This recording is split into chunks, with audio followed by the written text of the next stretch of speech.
Alrighty, well, welcome to this week's Talk About Ask Us Anything. It hasn't really actually been a very busy news week, but there is a little bit of movement somewhere else.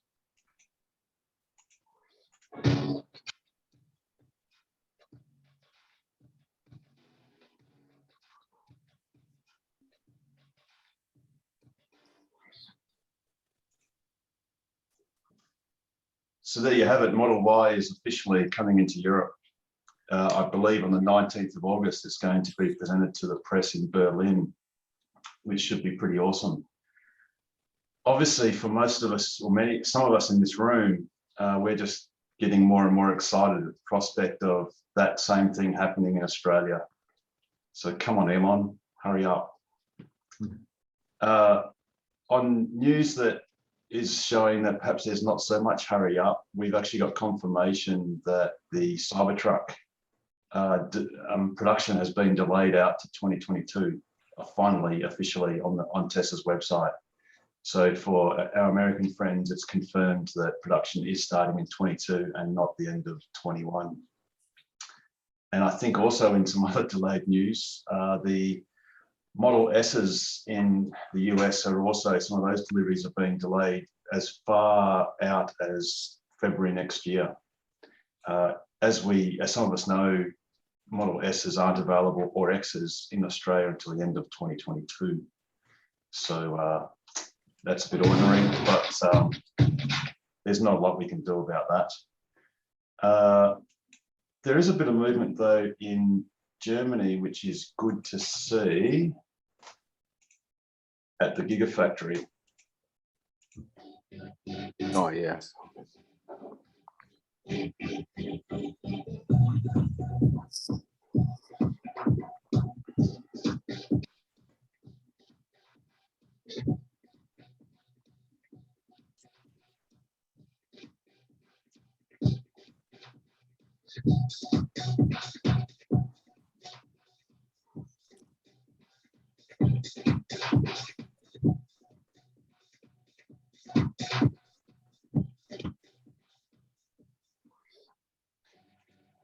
So those are some of the stamping machines to stamp the body panels, which are clearly looking ready to be operational. So that's sort of exciting news for our European friends. Obviously at the moment, the Model Ys that are coming into Europe are coming from Shanghai, but Tesla's intention is, of course, to have them locally produced in Berlin. So hopefully that'll happen sooner than later. And then we'll have some spare capacity in Shanghai to send a whole lot of Model Ys to Australia. Might be a good time to introduce some new people, some new faces. So if you're a new face, please put your hand up. I think I see some. Michael, welcome. Thanks very much. Tell us about your car. I've got the basic Model 3, got it in the end of March, I think. I'm in many ways still getting used to it, driving it south, working out how far I can go, all that sort of stuff. Got a list of questions. Of course. And details, colour? What's the colour of your car, Michael? Oh, sorry, white. Poly pearl white, good choice. Very popular choice. My first white car. Very popular choice. Anyone else that's new here, please wave or put. Peter, welcome, Peter. And Tracy. So I'll throw to you first, Peter. I've got a Model 3. I've had it 2 years. It's a red one. I ordered it from America online. Had to wait 3 years before I actually got it. And so far, I'm very happy with it. So, Peter, Richard, who, from my point of view, is beneath you, but only metaphorically, he could probably tell you a story of how long he actually waited. So you have the info there, Richard. Yeah, it's burned in my brain, Harold. It's 1,309 days because I asked Siri. So there you go, Peter. That's how long it can take for about 3 years to pass, and a bit extra. 3.5, yeah. 3.5. And Tracy, welcome to you. Oh, you're on mute, Tracy. Sorry, you got to unmute there.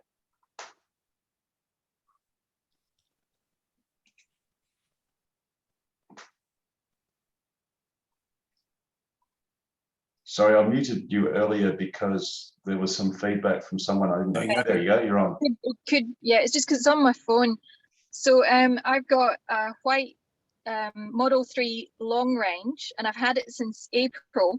But I've come across a problem today, and I was looking for the solution online whenever I saw that you had the Q&A today. So I thought, oh well, I'll just ignore the children and jump in my car and just see if I can ask you about my problem. And also, I've got a question about a road trip that I want to make, but I don't know if I can ask those questions now.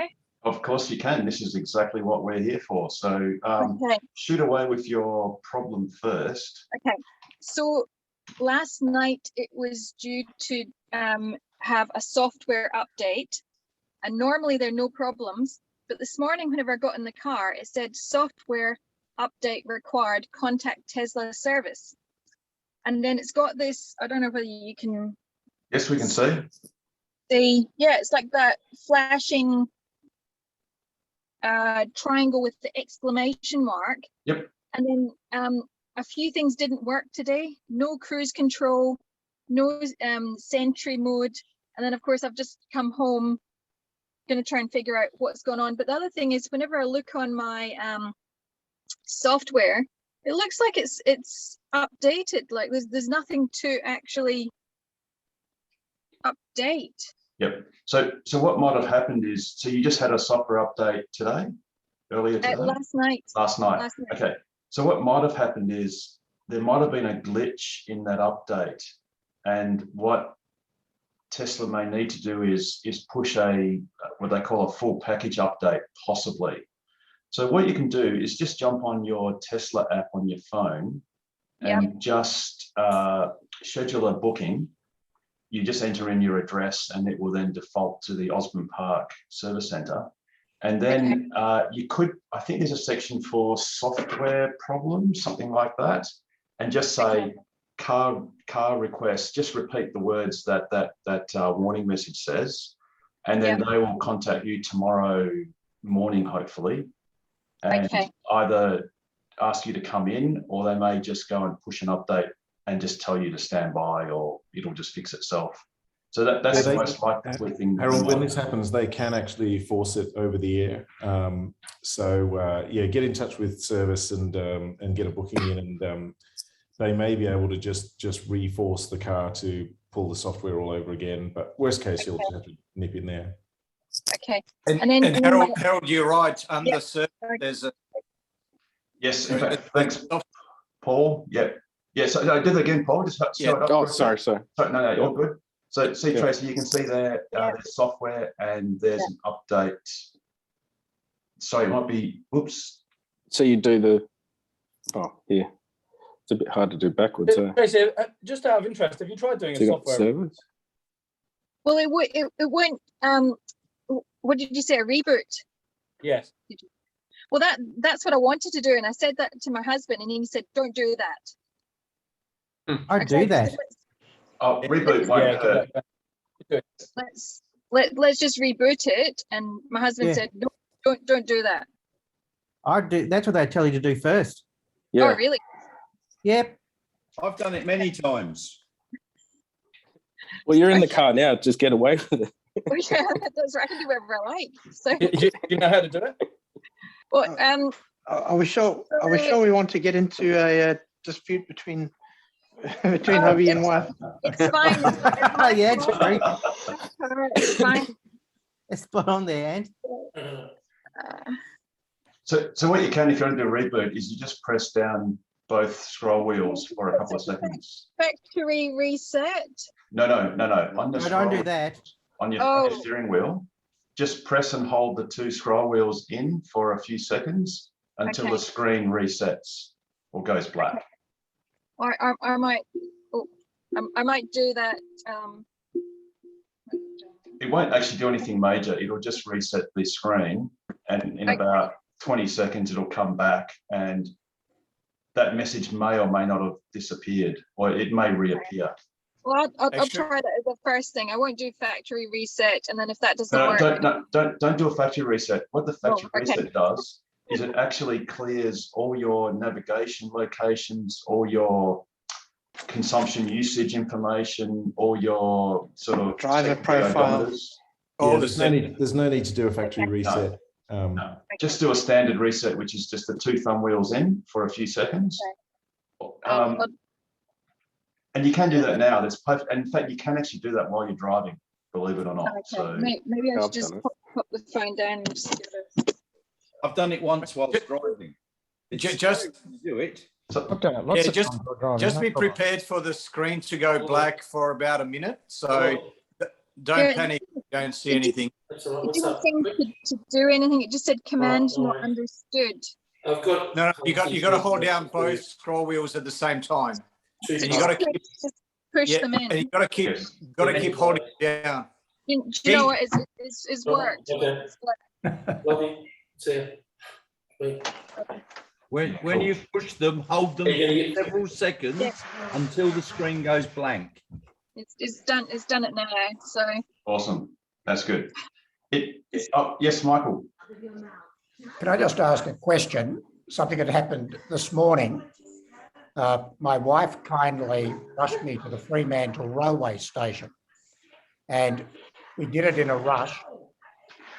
My iPhone was the key. I got out of the car and realised that she didn't have her key and I needed my phone. How long will the car keep running if it doesn't have someone's phone in it? Until it gets turned off next time. So once she stops, gets out, and it goes into park, and she closes the door, you can't do anything. So it'll keep driving for miles and miles. Yeah, I did it yesterday accidentally and drove all the way home, no problem. Good, that's all I needed. She got home. I was worried. Yeah, good. And did you say that she didn't have her phone with her? No, she didn't. Okay, cool. So we rushed out. No worries. I mean, say if she didn't have her phone on her and she had to stop somewhere, then she could borrow someone else's phone to ring you, and then you can actually hop onto your app. So there's someone that... Damn. Can someone mute? There's a bit of noise in the background. My calculations are wrong. Oh dear. What? Turn your mic off, and there we go. Yeah. Sorry about that. So you can hop onto your Tesla app. Yes. And then you can actually remotely unlock the car, and you can also remotely enable it to be driven. It's the key symbol in the center there. So that actually enables the car to be driven for up to start to be driven for up to 2 minutes. So is that on controls? It's in the front screen underneath the image of the car. Oh, right. So it looks like a set of keys, and to the right of that there is a thing that looks like a padlock. The padlock will unlock the car only, and then the set of keys will enable the car to be driven by anyone within 2 minutes, and it's a countdown timer. So that's if, say, your wife had hopped out of the car and it decided to lock and stop being driven. You can then remote from anywhere in the world, providing the car has phone coverage, you can actually prompt the car to be able to be driven. That's fantastic. So say you're on holidays and your house is burning down, you can then get someone to remotely drive it. When you say the Model that's the 3, phone key symbol, is it? Yes, it's under controls on the Model 3. And the Model 3, it's under controls. Model 3, it's under controls. Oh, okay, apologies. We're all going. Yep, I get it. Lock, start, that's the one, yes. Yep. So that's brilliant. She could ring me, I bring that up, and I can unlock or start the car as appropriate. Yes, and vice versa. And look, let's just say another example. You're in the middle of nowhere, you don't have your phone with you. The two of you are together, and you've dropped your phone and it's smashed in a million pieces. Yep. What you can do is just ask someone passing by to download the Tesla app on their phone, then just temporarily put in your email address and your credentials into the Tesla app. you could then use that app to unlock your car and have it start to drive. And then you can just log out of that app. And that way, you know, the person that the Good Samaritan won't then be able to steal your car later. So you can do that. At a pinch, you could possibly also ring Tesla, but you could just, like I said, just get a Good Samaritan to download the Tesla app on their phone temporarily. Oh, that's brilliant, Harold. Thank you. Now back to Tracy, if you're there, I think you also mentioned you wanted to do a road trip. So what's that all about? So we are going to Kalbarri, and I really want to take the Tesla 3 because it's a long range, but there's some hesitancy on my husband's part because we don't have a spare wheel, and he's very worried that we will get into trouble with a puncture and require a spare wheel. No worries. Sorry, let's bring up a map for a similar reason. We actually have a spare Tyre kit available to borrow free to members. Okay. So cool. You can just book that. I'll put my number in chat, and if you forget the number or you can't write it down or whatever, just send an email to secretary. I just screenshotted it, so it's good. Yeah, awesome. Yep, cool. Just give me a buzz and you can borrow it. It's a spare tire that fits all Model 3s. It's got an included jack. It's in a bag. It's all self-contained. Now, as far as actually getting to Kalbarri, well, I've gone ahead and done a little bit of planning because I thought, because we've got 2 small children who can't really be in the car for too long, so I thought we could drive to maybe Cervantes where there's a Tesla charger, and then from there to Geraldton where there's a Tesla charger, to then to Kalbarri where there's a Tesla charger. We can actually do a bit better than that.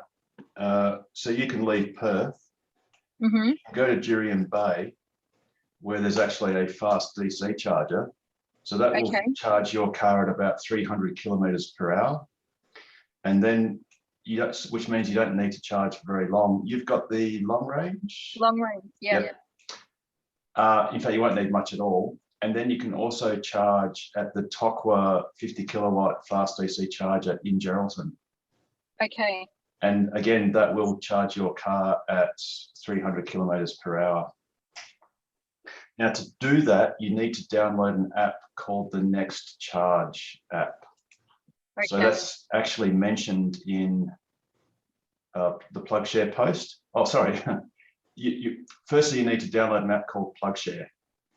I've got PlugShare, yes. Right. So then what you need to do is set the filters. So as you see here, I've got Supercharger on and CCS. And then what I'll do now is I'll also turn Tesla on. So as you would have seen, there's a Tesla destination charger at Cervantes. And there's also a couple in Geraldton. There's actually 3 in Geraldton. So you've got Supercharger, Tesla, and CCS as the filters. And they are all the places that your car without any other cables or adapters can use. Yeah. And in fact, and what's cool is in Kalbarri, there's actually a destination charger as well at the visitor centre. Well, that was the one that I was looking at, was the destination charger. Yes. Yeah. So if you were just to use the destination chargers that you'd initially proposed, it's going to be a bit of a long trip. But if you leave home at, with say 90%, or even in the morning, you could just flick the slider across to 100%, and charge for about half an hour or 3/4 of an hour to 100. Then you could get to Jurien Bay and just do a top up at the fast DC charger at the Caltex. And then, having said that, there is a minimum fee of $25. So you might as well actually charge up a fair bit. Yeah. It's a good place to stop for lunch. Okay. Absolutely. And then you can then just top up at Geraldton. So Geraldton doesn't have a minimum. And then you can just top up at Geraldton with as much buffer as you feel comfortable with. So what you can do is what you do is you navigate to your destination. Yeah. So you basically use your navigate, and then you can actually get into the energy screen, and you go to trip. And what trip will show you is it will plot how much remaining energy it predicts you'll get at the destination. Okay. So then you can sort of just set your comfort level to say, whether it's 50 kilometers left or 100 kilometers left. And you just decide, you just keep charging. What will happen is if you were charging, this slider would just keep going higher and higher progressively. And so would the resultant end of trip, charge level. So you just deal with whatever's your sort of comfort level for now. Okay. As you get more familiar, pretty conservative. Yes, and as you get more familiar with your car and familiar with how accurate it is, your comfort level will then increase to the point where you're comfortable to reach with 10% charge, okay. Or that would be about 340, say 40 kilometers left. But at this stage you might want to say, well, I want to have 100 kilometers to spend, when I get there. Yeah. So so that Kalbarri trip then becomes actually, from being a little bit arduous on AC charging, becomes quite convenient on fast DC charging. Okay. Yep. Good point. Okay. Yep. Harold. Yes, Ant. Does NextCharge still require you to buy credit up front? No, you just enter in your credit card details. So it will just give you casually with credit card details you enter in at the time. Last time I used NextCharge, it was up front, so that's good to hear. How long ago, Ant? 2 years, maybe. Oh yes, no, it's definitely changed. I actually just had a gentleman that was in Geraldton a couple of days ago. He couldn't, for some reason, his credit card wouldn't take on the app. So I just paid for the charge myself, or opened the app and started the charge. And it took my credit card. It takes literally 30 seconds. You just enter in your card, your name on the card, its expiry date, and the CVV number. And it takes straight away. It's quite efficient. Jeez, Harold. You're the Sister Teresa of Tesla. Oh no! Well, I hit him up to pay it forward because I think it was about $18. I said to him, I asked him to pay it forward by joining the club, which I don't think he's done. So maybe he got a freebie. Who knows? But anyway, at least he got on his way. Hey Harold, we should just mention to Tracy about the charger in Jurien. So Tracy, that charger there, it runs off a generator which runs off used chip oil. But so it's quite clever. There's a bit of a process to starting the generator, and the owner of the petrol station there, he doesn't like people doing it themselves. So might be worthwhile, if you read all the notes on PlugShare, might actually be worthwhile giving Wade a call before you turn up, just to give him an idea as to when you think you might be going past. And that way he can make sure that, there's someone available, either him or his son, who can start the generator for you. But just one thing to remember, while the generator's starting up and the charger is going through its process, just make sure you leave the Bowser handle or the charger handle inside the charger. Don't touch it until it's ready to go, because it takes about a minute, that whole process, a minute or so. But if you lift the handle during that process, then it has to start all over again. Okay. So, Okay. Yep. Thank you. Cool. So has anyone else got any questions or comments? Yeah, I have got a question on the dash cam. I've had a few problems with it to get it going and so on. And at one stage, it went quite nicely. And when you want to review any footage on the dash cam, there's that button you can push on the top. And it gives you, well, it used to give me choice of many, many dates, because it just kept on recording and recording one after the other. And you could go back through them and look at them. Not sure if I've had a reset or something since then, but now it will only do one recording. And if you go out the next day, it'll be that day. And wherever you went on that day, it'll be all in one recording. But it doesn't seem to put the multiple recordings anymore. Is that normal now? Yeah, that's completely normal, Stefan. It only records the latest 1 hour of standard driving. Okay. It will retain your events that you've hit the horn, if you've got that set, or you've touched it to remember to record that. It will stay. But the current driving, it's only the last hour's worth. Okay. And it's been like that for quite a while now. Yeah, maybe I just haven't been looking at it, but I just recently I wanted to see if it did it, and it just doesn't. It's just only, as you say, probably an hour or so. But there is a button somewhere where you can say store that, isn't there? Yep. Yeah, whilst you're driving, you actually hit that camera icon at the top of the screen. Yeah. It will save it immediately whilst you're driving, or you can have a setting to when you hit the horn, it will wait 6 seconds and then record the 10 minutes leading up to it. So you can see that there, Stefan, under safety and security, you can have save clips on honk. So when you toot the horn, it will automatically save an event. Yeah, I think I've got that set. Took me a while to find out what the hell the honk was.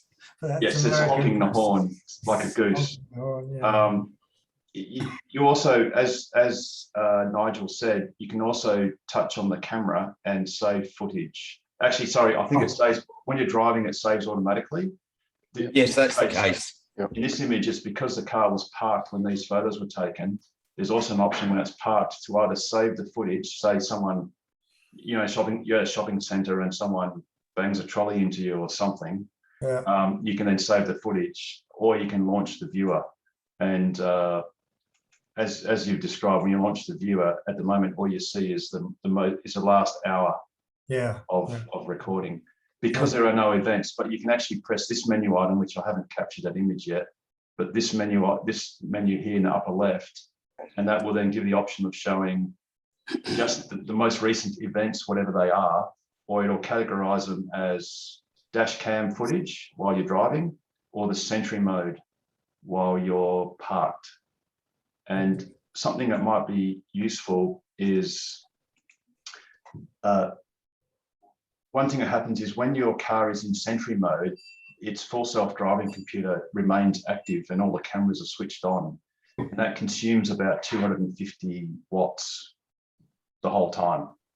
And when you add that up over, say, 24-hour period, that's about 6 kilowatt hours, which is about 12% of a standard range plus battery. Or let's call it, say, 5 or 6% overnight that you'll lose in charge. So what you can actually do is in the settings, again, this is under, so you go into the car menu item, just press the car symbol, and then safety and security, and you scroll down. And in sentry mode, you can actually, well, you can turn it off if you want to completely, but you generally would want to leave it on. But you can exclude home, and you can exclude work, and also favorites. So if at home you've got a secure garage and it's not likely someone's going to break in, then by all means exclude home, so that when your car's parked overnight, you'll save that not inconsiderable amount of energy that's being consumed to keep the computers running. Yeah, that's a good one. Thank you. Now, one other thing, maybe, because that has definitely changed, that dash cam whole procedure. The other thing I find is that quite a few times, or the other day, I put in an address and it got it completely wrong. It was on the wrong side of the road, nowhere near where the actual address was. I think the number was 557 on Canning Highway, and it sent me to something like 662 on Canning Highway. I thought that shouldn't have happened, really. I mean, it's... I live in a house whose number is 38, but the only way to get the car to navigate to the correct location is to enter in 8, and then it faithfully takes you there. It seems to be a Google problem. Usually the car's using Google's online mapping. There is an offline address entry as well if you've got no mobile coverage, but in Perth that's very rare. So I think it's actually a Google database issue where their database isn't matching the correct information. Yeah, almost certainly GPS related. I mean, I drive Uber, and the amount of times I'm at the wrong location and the rider's on the next street even, and the address doesn't map to the correct coordinates. That, and if they're in a big building, they're on the wrong street because they set it off on the wrong side of the building. Yeah, so most of the Tesla and Uber and others will be picking up from Google and or Bing, that's just a GPS mapping thing. Yeah. One other thing, I don't know if anybody else has noticed this. I often find that the speed limits on your cruise control, you have that red circled number which tells you the local speed limit. There's a couple of places around here. I live up in Kalamunda, and there's certain places where the speed limit is 70, but it constantly shows me 40 for a whole roadworks. No, there's no roadworks. It's always been 70. And but the roadworks are not, no, there aren't any roadworks there, and it still wants to only less than 40. There's no witches on the side of the road? No, anyway? No, not in that particular. I've noticed it. The speed limit in the maps is sometimes incorrect in areas outside of the centres. And I've noticed that you're driving along and it's 90 or 100, but the car wants to do 50. Yeah. And it's just, and either it's an error or they just haven't programmed in the speed limit. So the car won't do the speed. I've got a road down here when I go out to see my daughter-in-law's parents. It's 100 or 110. Car won't do over 50 on the cruise control because there's no sign, but it's 100 coming the other way, but there's no sign going one way, and it just cuts out. Yeah, I'm under the impression error in the maps. I'm under the impression that that the cameras can read speed signs. They do, don't they? And what overrides? They do. And the camera will override the mapping speed to the point where if there are roadworks, it will often pick up the 40 or even whatever it is. It'll pick up the sign often, but say if it's roadworks, it won't pick up the end of roadwork sign. It won't recognise that as a speed sign as such. So therefore, it'll persist with that last optically determined speed limit until either it sees another sign further down the road or there's an update in its speed limit map database, which prompts it to then restore back to the correct speed limit. It can also, if you go down Great Eastern Highway from the hills, there are signs that tell trucks that they must do, I think it's 40. And it says, you know, trucks must be in low gear and do no more than 40 or speed limit, and it shows the 40 symbol. The car will wrongly pick it up as a 40. Well, it's correct, but it's not intended for the car. But happily, because it's a double lane, autopilot will be happy to effectively exceed what it thinks is the speed limit. So it can just keep going down at 80 while ignoring that speed limit. And what is the rule? I've found that it's not consistent when you have changes of speed limits. In some places, the car will do that automatically. Yes. Other places, it won't. Yeah. So if you're outside of the metropolitan area, or whatever the map decides is a built-up area or a highly built-up area, inside that highly built-up area, it virtually never changes the speed limit up or down, except for some very rare exceptions. But I actually went to Mundaring Weir on Sunday, and it actually did, just in the Kalamunda area, did actually change automatically. So there must have been a designation that said that little section is not metropolitan area or whatever they want to call it. If, for example, you go down south and you go, or up north and you go through towns, it magically will, you can go from 110 down to 80, down to 50, and it cruises through the town at the correct speed limit. And when it gets out the other end, it will beautifully go back up to 80 and back up to 110. It's even so clever that if you happen to be doing 100 in the 110 zone because you just wanted to, it will actually faithfully go back to the speed limit that you had set on its way out of the town. So it works awesomely outside of big built-up areas. Let's call it Perth and possibly Geraldton and major cities. And it won't do it, but everywhere else it works. Harold, that was my next question actually, because I came up from Augusta last weekend, and from memory I appreciated that feature somewhere the other side, I think, or coming into Margaret River or the other side. But by the time I got to Bunbury, it was no longer doing that. And then there was the first time I experienced it, for some reason I was playing, I think with cruise control, went over the Canning Bridge to go into the city. And as I went off the bridge and into that first lane, it cut down for the first time. So my question really was, is it just ordinary cruise control, or do you have to have it on the lane setting, or is there some magic to it? Oh, I know it works on autopilot just because I use autopilot literally everywhere. Yeah. Does work in cruise control. I just don't. Does it work on cruise control too, Richard, when it works? Does, yeah.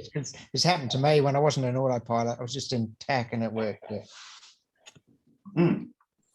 By the way, when you're on TAC, traffic aware cruise control, or even on autopilot, you might be curious as to why it's got the speed limit that it's adhering to.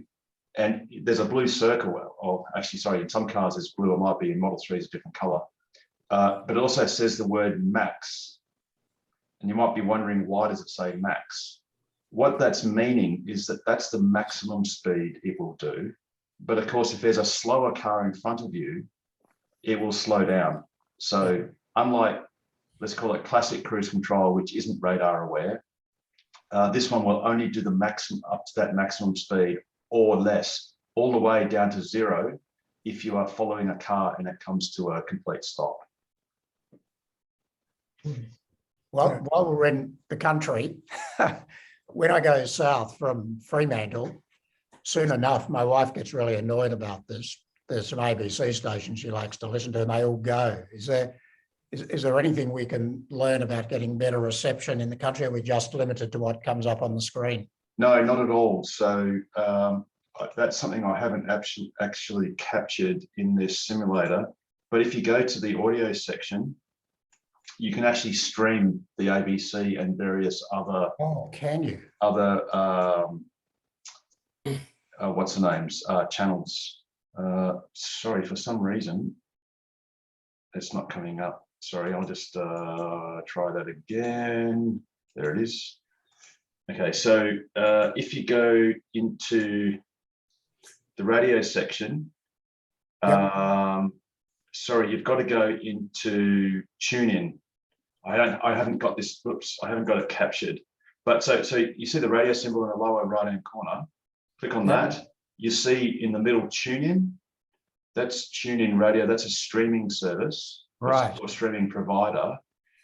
And then into that, you just do a search for. I think there's once you tap on that, there are different sections, menu items, and one of them is radio stations, and you can search via region. So you can first input Australia, and then you can do Western Australia, and then you can select, say, the ABC 720, whatever, or ABC Perth, sorry, or the regions. There's ABC Southwest and others, and then there's a little love heart.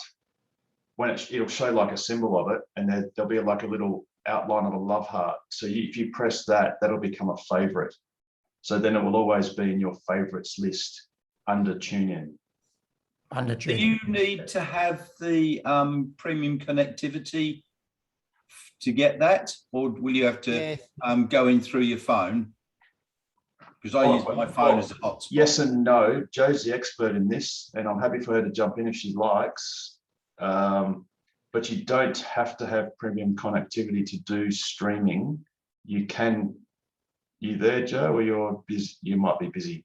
You can actually tether your phone to your car. Yeah, that's what I meant. You have to either tether your phone or have premium connectivity. You can't do it without. That's all good, Jo. Yes, that's right. So what you can do is, if you want to tether your car, let me just get out of this screen for a second.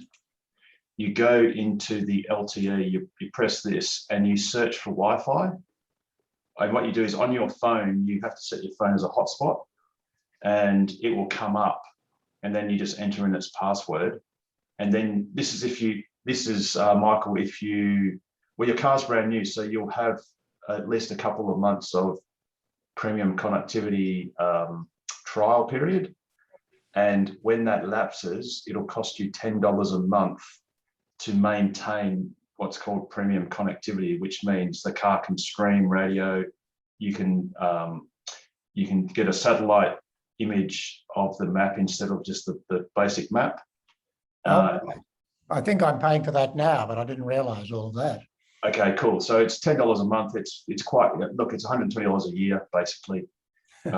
Or you could say it's $500 for the length of the time you'll probably have your car before you get another one.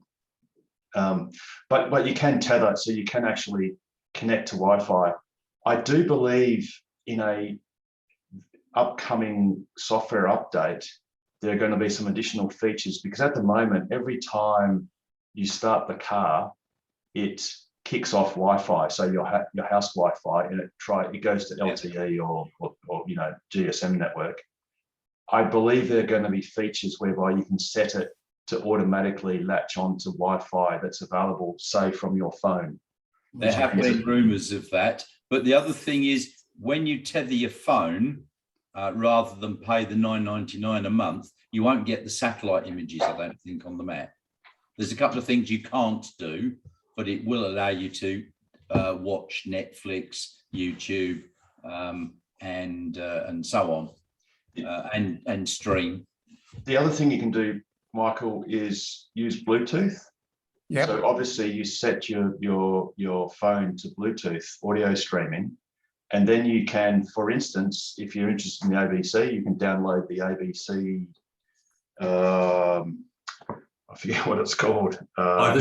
ABC Listen. ABC Listen. The ABC Listen app. Good. Yep. We use that. You got conversations or whatever you want. Yes, yes. And you can then stream that via Bluetooth audio to your car as well. I thought that was against the law to listen to that while you're driving. There's a safety feature or something that you can fall asleep. No. Apparently. I'll fall asleep listening to the dulcet tones of the ABC. Yeah. So right. That probably also applies when if you were to stream a Tokwa Ask Us Anything YouTube video. Well, not after 10 o'clock. But yeah, so So Michael, you've got lots of different ways of continuing your listening enjoyment, either via TuneIn if you've got premium connectivity, or through TuneIn by tethering your car to your phone, or by using an app on your phone through Bluetooth to your car. Fantastic. I've got some exploring to do. That's great. Thank you. The good news too is if you did maintain the premium connectivity, I know, and I think Rob's in the room. Yeah, Rob's in the room. Going up north, once you get past, there are a couple of patches up to Geraldton that are a bit patchy where you'll lose streaming altogether. And between Geraldton and Carnarvon and so on. But in the Kimberley, all the way up to the Northern Territory border, it is just absolutely unbroken service. It's amazing. You're in the middle of nowhere and you can be streaming audio and video for that matter if you're stopped by the side of the road. It's just amazing. The Telstra network that's up further up north.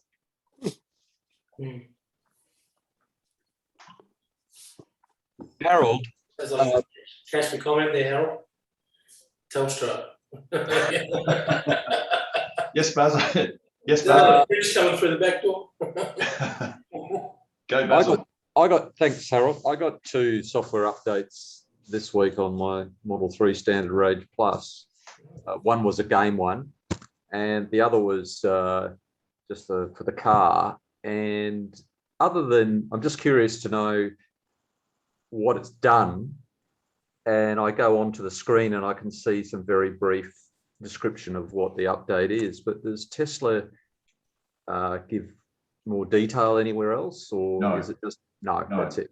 Okay. They usually euphemistically call it minor improvements and updates. Yeah, bug updates and things. Yeah, they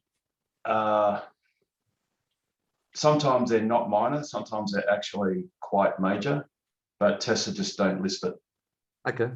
So we're sort of told what we need to know, I guess. But yeah, sometimes they can be quite striking updates. They went from 0.6 to 0.7 very quickly. So there may have been a bit of a major bug fix there that they introduced with 0.6. What about features? If you know, how do you find out if there's a feature upgrade? If there's a new feature, then it will be listed in there, like a new game. Yep. You know, I haven't played it yet, but there was a new game came out a week ago. Yeah. Any new feature is usually listed when you get into the car or you go to software notes. If I remember correctly, the last update, there were 2 things I think they changed. One was about a game or something, and the other one was to do with Tesla batteries. Yes, Powerwall. It was a Powerwall. If you've got them at home, how you can connect the battery to your car somehow. There's some mode there. Yeah. What it was, Stefan, was it better integrates the behavior of the car when it's charging if you have a Powerwall connected to your house and there's a power outage. So what it will basically do is tell the car to stop charging and flattening your Powerwall. Yeah. And there may in the future be some more advanced settings, such as, well, maybe it will allow you to charge your car down to a certain threshold of your Powerwall, depending on whether it thinks there's a storm or something, or well, actually the power's out. So you know, there's sort of advanced features, but yeah, you're dead on. It's as the other Nigel just put up, not a Tesla app, has got a software updates history listing where you can have a look. Oh, Jared, yeah, cool, yeah. Yeah, thanks for that, Nigel. That's good. That's good. Needs a bit more detail. Can I butt in, fellas? Yes, Stephen, go. Back on the positioning of that USB storage key in the glove box. The next Tesla owner that I see who would like that adapter, I'd be more than happy to hand it over to them. It means when you plug in the USB, you put it into the end of the cable, which is just lying in your glove box. It's so easy to access. So for anyone who I bump into who would like it, I'll donate it. So what Stephen's saying is some of you may not be aware that the actual USB memory stick that the dash cam uses and the Sentry mode uses to store the video clips is actually in your glove box. But Tesla in their wisdom have the socket is on the roof, the top part of the glove box, and the stick is about 1.5 inches long, and it pokes downwards. So if you go and sort of shove like a book or something into your glove box without realizing, you're in mortal danger of snapping the memory stick, which wouldn't be that bad, but it would be worse if you actually broke the connector it was plugged into. So just be aware. So what Stephen's saying is basically if you instead use like a short patch lead, you can connect the patch lead into the car and then the other end into the memory stick. And that way it's like a floppy thing that can just sort of tuck away into the, side of the glove box and not be so vulnerable. Another tip is just to replace the Tesla USB stick with with something like that. So this is a USB-A version. So that's a USB-C port that you have inside the glove box, but you can get much shorter USB sticks, or you can just get an adapter for a micro SDXC card, like that one there, which just goes into the adapter and then you put that into the USB port, and that only sticks out about less than 10 mil. So it makes it a bit harder to catch when you're... Still got to plug it in though, Pete. That's the difficulty. Yeah. And Pete, it's actually USB-A. You were right the first time. Yeah. The USB-C is actually for your phone charging or appliance charging ports, which in the made in China Model 3s are in the back and also in the center console. I think there are a couple. Oh, that's right. Yeah, sorry. So that's right. It's a USB-A. Yeah. Right. How much storage is on the USB that comes with the car? 256 gigabytes. Right. I believe it worked really well the other day for Diana when somebody reversed into the back of her car and smashed a number plate, and she caught it on the Sentry mode, caught the number plate of the car that hit her. So, cool. I mean, not cool that it happened, but cool that. So did they stop, or was that just? No, they drove off. Right. So she got the whole footage of the number plate, the car that hit her, and everything. So. Awesome. That's a great testament to just how worthwhile and what an awesome feature that is to have in your cars. Harold, just a quick question. Sorry to butt in. With regards to the memory sticks and things that we've got in the car, I've bought a 2 terabyte C something or other. SSD? Who? C? SSD, like a solid state drive? Yeah, it's a solid drive, like a solid state drive, but it's a 2 terabyte drive. Could I plug that in with with a sort of bendy cable into that USB? You've got to format the drive. Hey? You got to format the drive to a FAT33, I think.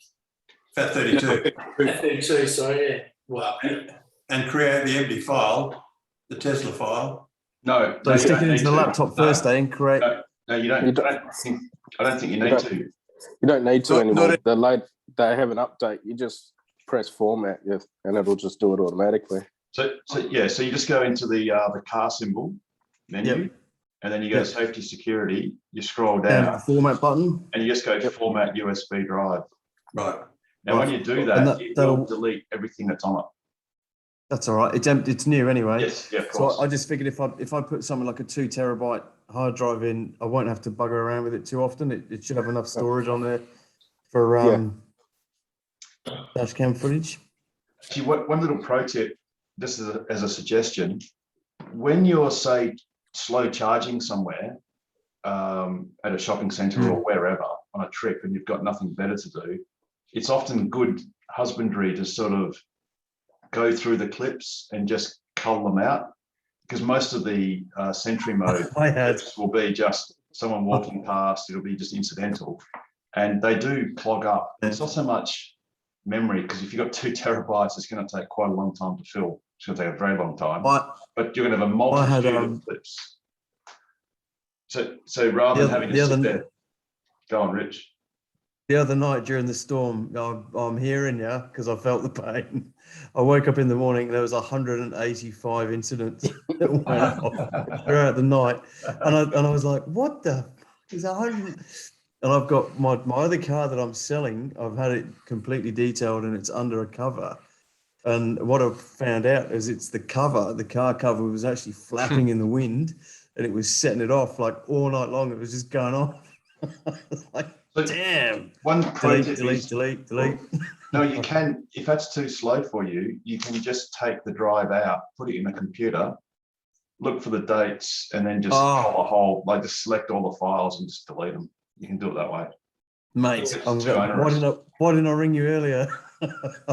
Why didn't you call? How do you do once a week? Harold, yes. How do you delete when you're doing that culling in the car? Sorry, how do you delete the footage? Oh, so you've got to view each one. So you've got to select it and sort of play it, and then you get to delete it. Right. Okay. Yeah, there's a waste bin in the bottom right, I think, that you touch, and it says, "Do you really want to delete?" And you go, "Delete." Right. Thanks.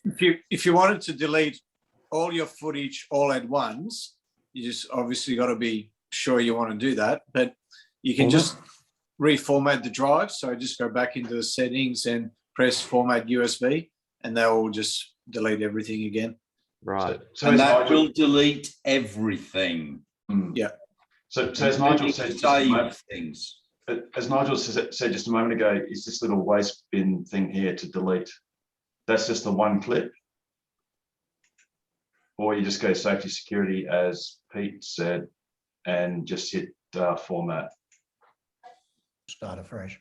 Which is down format, and that will kill everything permanently. Right. What about this cabin camera? Is that available in Australia? Does that? Yes, but it's not. Is it? It doesn't record though. It won't record on Sentry yet, and it's only being used internally by the car.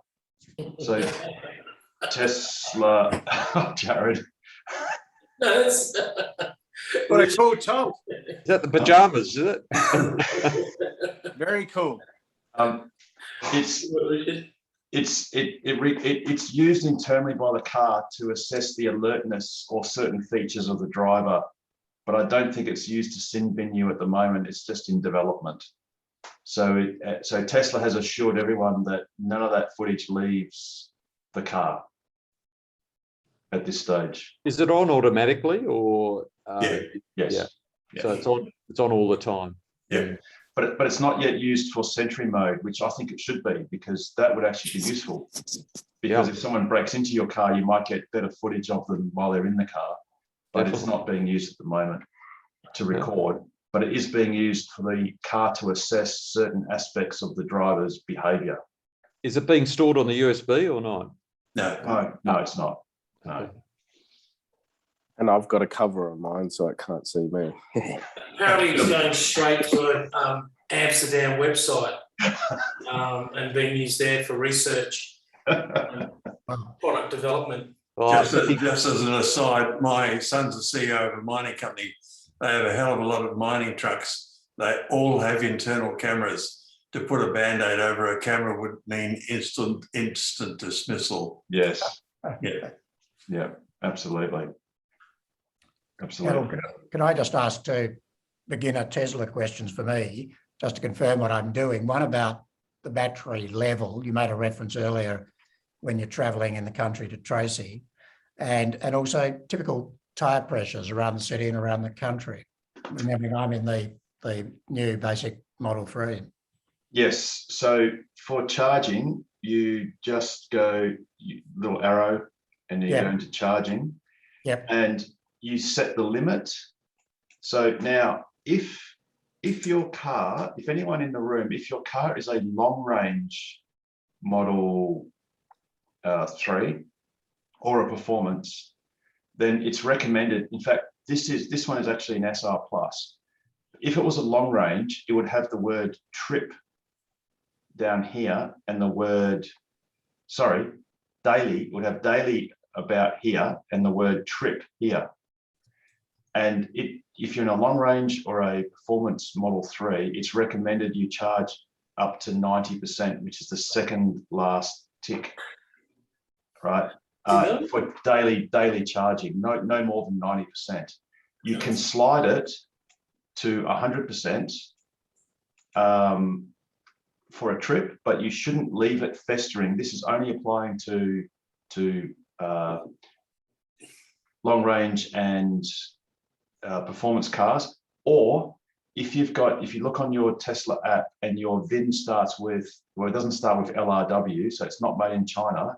If it's a non-made in China standard range, then the same thing applies. If you see the word daily here and the word trip, then you should set it to 90% for daily charging, or no more than 90% for daily charging. If you have a made in China SR Plus and it doesn't have the word daily and trip, you can set it to 100% all day, every day, eat your heart out. You'd never have to worry about overcharging the battery ever. Oh, right, because what I'd read suggested you should set it about 70 or 60% or something. But so this, I'm not sure if mine's made in China, it probably is. To be honest, 60 is very low. I mean, you know, you really want to use the full capacity of your car. I mean, unless you're doing, you know, minuscule trips around town or something like that, and you're happy to do that. But there's absolutely nothing wrong with charging it to 80%. And according to the car, there's nothing wrong with charging it to 90%. Good. Elon says the same. You can charge it to 90% quite happily. And every now and again, I'll take mine to 95 if I just need a few extra percent. If you do that twice on a trot, it will start going, don't do this, you will degrade the battery. You're not going to really by very much at all. Excellent. And tyre pressures? Okay, so tyre pressures. The tyre placard on the inside of your driver's door, I think, says about 42. Yes. If you look at the side wall of your, sorry, let's get off this share screen. If you look at the side wall of your tyre, it says max inflate 50 PSI. Now that's actually the maximum cold inflate that the tyre can safely be inflated to. I think since time immemorial, car manufacturers have always recommended lower pressures because it's a smoother ride, and tyre manufacturers have often recommended higher pressures because their tyres perform better. This is not personal advice, but I personally run my tyres hard. So I actually run them at the cold inflate max pressure. And for an example, that's in my car Model X, it's 50 PSI. And I did so when I left to go around Australia, and in the upper part of the Northern Territory on a 44-degree day or whatever it was, my tyres went up to 58 and they were perfectly happy because it's the cold inflate. So it's just personal preference. So there's nothing wrong with you keeping the 42. I've heard that I think the car will give you a low pressure warning at about 38, 39. So it's a bit variable. I think it's about 38. I run mine at 45. Okay. Which frightened the girl who, when I was filling up and she came along and I gave it to her, I said, you might want to lower that. And she goes, bloody hell, 45? Yeah, I definitely need to put that down. I think she wanted to run hers about 36. So Michael, it's sort of a personal preference. It's perfectly acceptable to keep it at 42, according to the placard. But if you look at the, like I said, the sidewall and do a bit of research in general on tyres, they're also happy to run it anywhere between 42 and their max cold inflate. That's very helpful. Thank you. Harold, I've got a question here about tyre pressures as well. How accurate is the tyre pressure sensors? It's all relative, isn't it? It's pick your poison. Is it as accurate? They're pretty good actually, because I've re-gassed my tyres last week, and I put it up to 45, and I was off driving, and about 10 minutes later I go, oh yeah, and it's reading 45 on all 4 tyres. So it's pretty good. I've got a question coming back to charging. You know how all electric car owners get a special tariff between 11 and 4 o'clock in the morning? Yes. Is there a possibility of telling the car, I want to switch on at 11 and switch off at 4? Not quite. There are a couple of ways you can do that, Stefan. So when you're in charging, you can, okay, you've got scheduled departure, which is one method. Yeah.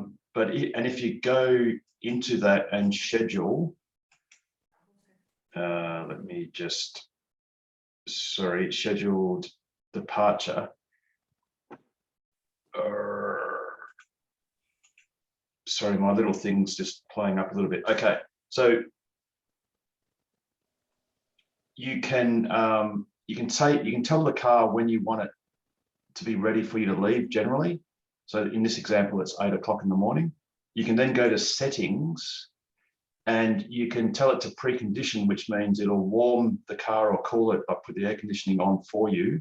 I think it also prepares to battery pack as well, but you can also select off-peak charging, and you can change the off-peak hours so that you tell it when the off-peak time ends. So in this case, you would change this to 4 a.m. Yeah. So you have a scheduled departure at, say, 8 a.m., but you're telling it that the off-peak hours end at 4 a.m. And then the car will roughly calculate how many hours it needs to charge so that it's fully charged at 4 a.m. So that might be 3 hours beforehand.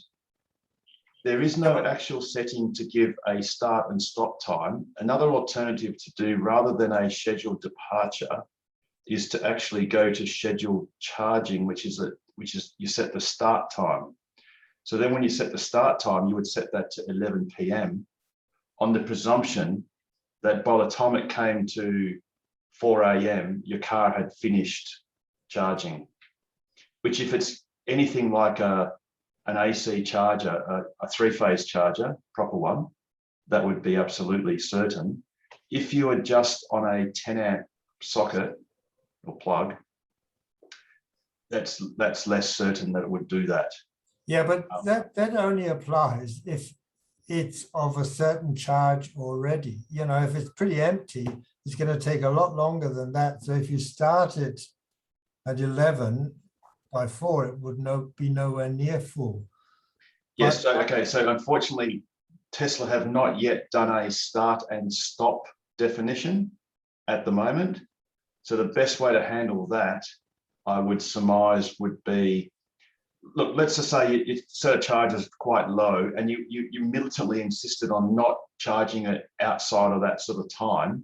What you could do is, in fact, when your car is actually charging, so you have to do this experiment and take a couple of notes, but unless you're up at 11 o'clock, you could tell it to start and it will predict how long it's going to take. So say if you're at 20% and you want to get to 90%, it might say, well, that's going to take 16 hours. Well, you just divide that down and maybe you set your charge limit to maybe 50% or something like that. Yeah. Or 60%, so that it actually finishes by 4 a.m. roughly.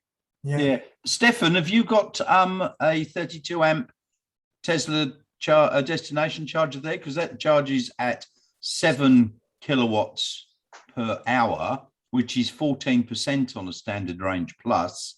So over the 5 hours, that is 70% added to the battery. So if you're at 20%, 5 hours will take it to 90%, give or take a little bit.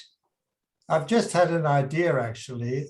So I wasn't aware of being able to set the start time. So you can set the start time to 11 and then push and so you got 5 hours for charging, right? And then you can push the limits to which it charges Yes, down. To tell you 5 hours. That'll take 5 hours, and then that's how you can do it. Yeah. It's all well and good, guys, but why wouldn't they allow you to be able to specify the times?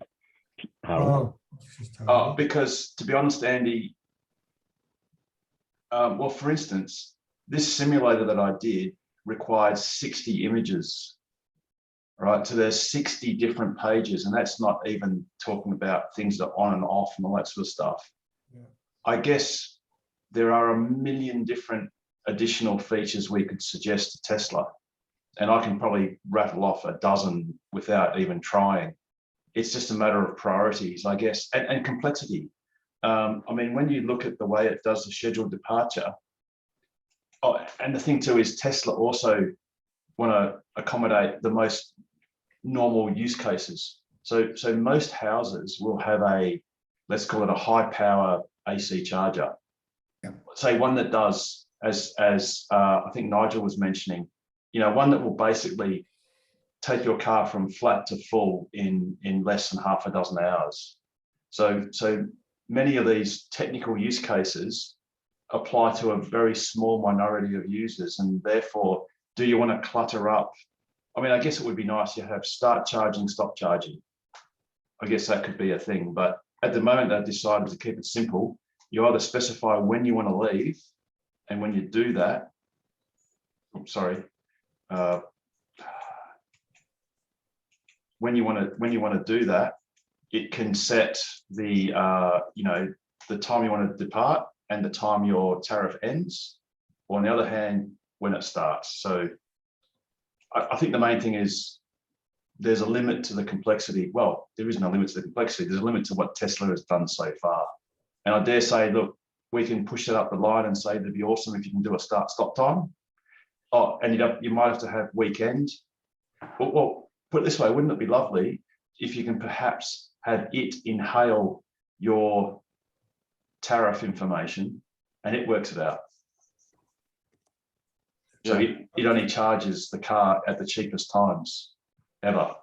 Yeah, I take your point, Harold, but I would say in terms of software development, that's about the easiest thing for them to implement probably on their list. I suspect it's more likely that they've workshopped it and decided that there are some potential downsides to putting that in there. Look, I think like Harold said, I think it's about complexity. My Holden Volt, for instance, that's got a weekly schedule, and I think you can go down to half-hour slots or at least 1 hour slots. So you can do the whole week, and you can go, you can change it up any way you like. But on the Model 3, if I want to set, let's say, a off-peak tariff or off-peak charging, on the Model 3 it takes 10 seconds, 15 seconds. On the Holden Volt, it takes 10 minutes because you've got to put the whole week in. So, yeah, I think it might be complexity. In terms of software and development time, I think it was Elon that said on the last earnings call that they went through, or they had to accommodate 19 different chips because of the chip shortage. So the software department was obviously flat out writing software for 19 different chips. So any sort of those requests have obviously taken a backseat at the moment.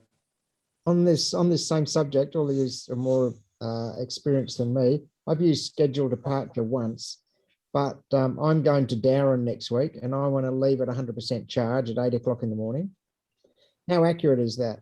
If I just set that up, will it be, it won't be charged by 4 o'clock and 100% at 4 o'clock, or what will happen? Does it actually? Richard, just obviously change your amps around and calculate it so that it's full at the time that you want it to be full. So let's say 10 to 8 or 7:30, give yourself a bit of a margin for error. But yeah, just play around with the amps to get. Question is, if I'm not that smart, I only need 30% to fill it, for instance. Can I just set it, start at 11 and it'll be full at 8, but not full at 4? Or is it not that smart? No, I think what you'd have to do, Richard, is set your charge level to say 95%. And then when you get up in the morning, whack it up to 100% so that it will just trickle up that last 5% for 8 o'clock when you get in the car. That's not as smart as it should be. In fact, Richard, if you go to our YouTube channel, just Tokwa, or search Tokwa on YouTube, what you can do is watch this video.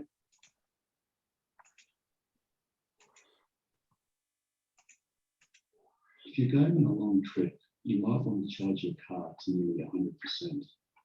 It's not ideal to leave your car fully charged overnight, so here's a great pro tip to overcome this problem. Just leave your car plugged in to charge to 90% overnight, and then change the limit to 100% about an hour before you're ready to leave. You can also do this remotely using your Tesla app. How good is that voiceover artist? That voice. That is sensational. The car will progressively charge to 100%, although the majority of charging will be completed in the first half hour. The last 1 or 2% takes the longest and can be skipped if you don't want to wait the extra 30 minutes.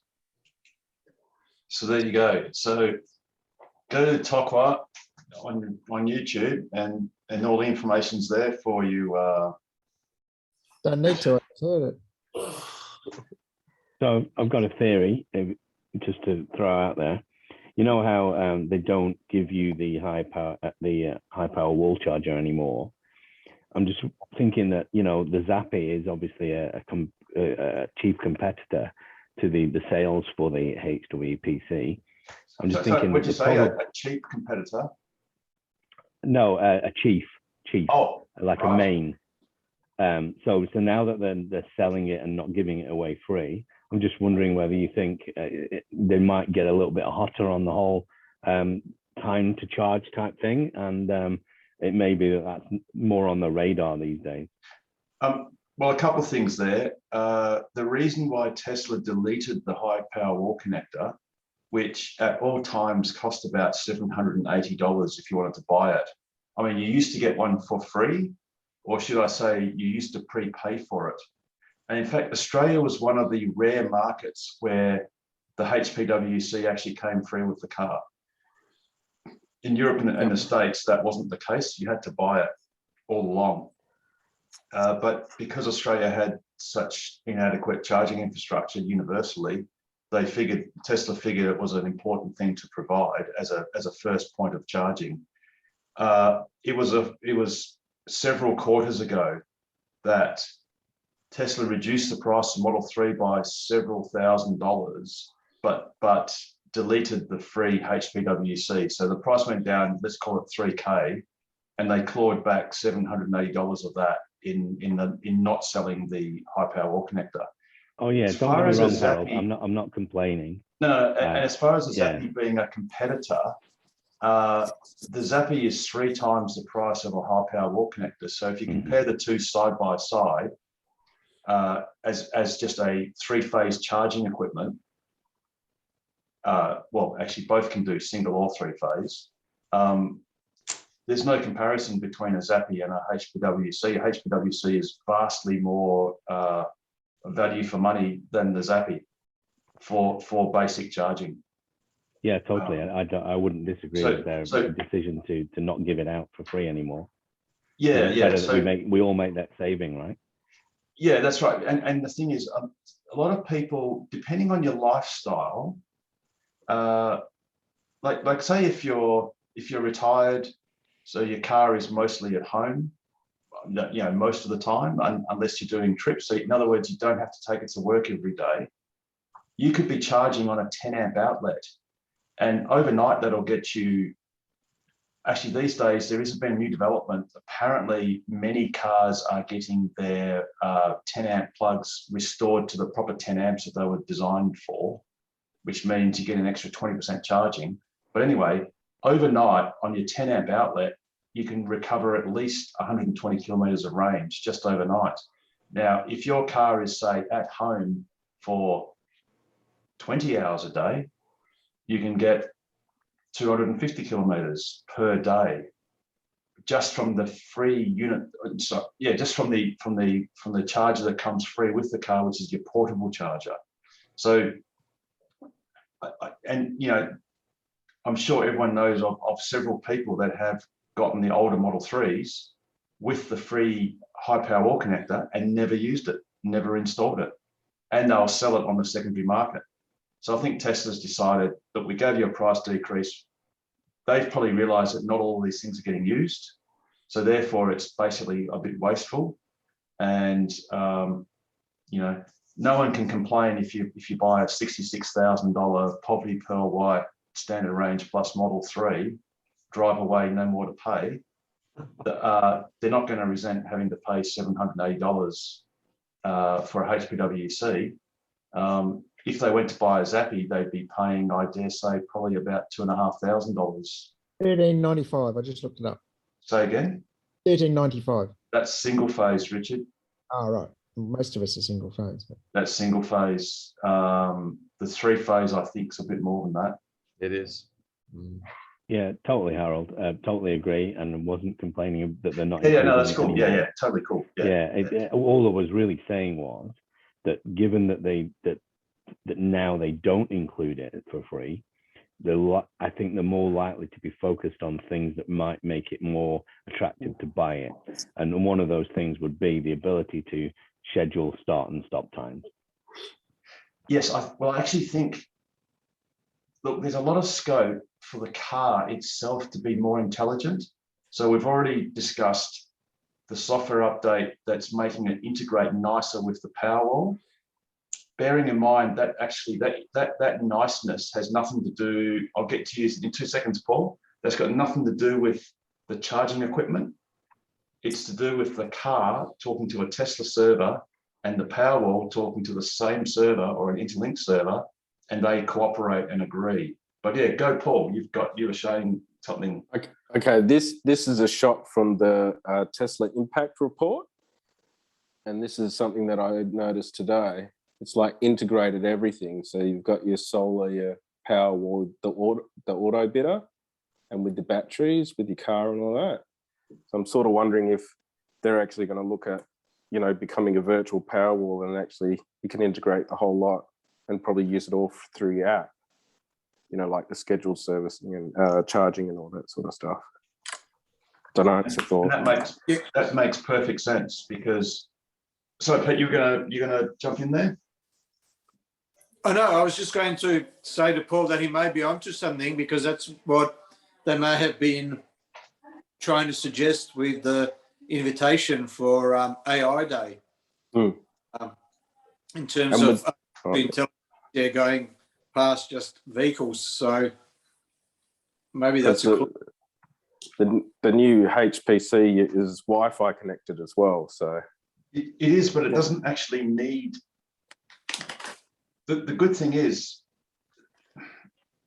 in some senses, any car charger, well, it's really just it's not actually the charger. The charger is inside your car, but the outlet that's connected to the wall that goes to your car is nothing but a glorified light switch. It literally is nothing but that. It does nothing to the power that goes into your car. All it does is it ensures that your car is safely mated to its power source, and that if it somehow becomes unmated, then it stops drawing energy before you start drawing an arc across ruptured terminals and all that sort of thing. It also makes sure that the car is told to draw no more than a certain amount of current that is safe to be drawn at that installation. So that's why if you look on your instruction book for an AVSE, there'll be a setting for the current that's available at the house. So the actual HPWC, which stands for High Power Wall Connector, yes, it is intelligent, but it's just a glorified light switch. The cleverness and the fact that it's connected to Wi-Fi is actually more useful if you're a destination location and you have a destination charger, so you're a accommodation, a hotel or something, with the beauty of the Wi-Fi now is it means that you can actually start charging people for charging their cars at your place. If you want to, you can actually recover some of that money. And it could actually do that probably with non-Tesla cars as well, possibly if they use the Tesla app or something like that. But the latest upgrade we got, or most of you guys have got in your cars, that connection between the Powerwall and the car or the charger, it's not the charger, it's the car and the Powerwall system talking together. So it means that your generation 2, your old chargers, high power wall connectors, will work on that system as well. So Tesla's got a lot of scope to be much more intelligent with the way it charges its car. So you could imagine if there's a shortage of power, or the spot price of electricity suddenly goes up, the car will stop charging. Or if the spot price of electricity suddenly plummets and you set your slider to say 60%, it may say, well, actually power is so cheap that I'm going to charge up to 80%. And that will be a setting you'll be able to do probably on your My Tesla account or something. There'll be advanced features, a little bit like the Powerwall has with Stormwatch. So if the Powerwall servers become aware that there might be a storm in your area, the Powerwall will actually deliberately start charging itself up to 100% in anticipation of a potential outage. And Jared, that's the Stormwatch, isn't it? Can't hear you, you're muted.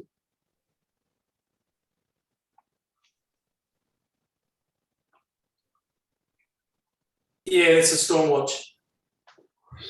Yeah, it's there. So that's an awesome feature. It's just software that basically gets your Powerwall to forget about its main job, which is to try and selfishly keep all the solar to itself and do that sort of, providing inexpensive renewable energy, to, I don't care, let's just suck up as much energy from the grid while it's still available, just in case there might be some adversity. And that's just Tesla's servers making their equipment seem really intelligent. So there's a lot more you can do with charging your car that could be really advantageous and quite lucrative as well, because you could imagine if you're at work and suddenly the spot price for electricity goes through the floor and becomes negative. So literally it costs money to inject power into the grid because there's too much of it. Then you would want all your cars and everything to turn on and suck up that electricity and be paid to do so if you had that sort of market access. But anyway, anything else? Other questions? Other good one. That's a Starship. That was on top of the Optus Stadium. I was beeping my horn. Was on top of the stadium on the roof. Beeping your horn? Oh, yeah. Of your car, but your car wasn't on the top of the roof. No, it was in the garage, and it was just annoying my wife. That's why I just thought share it along. Of course. They're putting a new attraction up on the roof of Optus Stadium.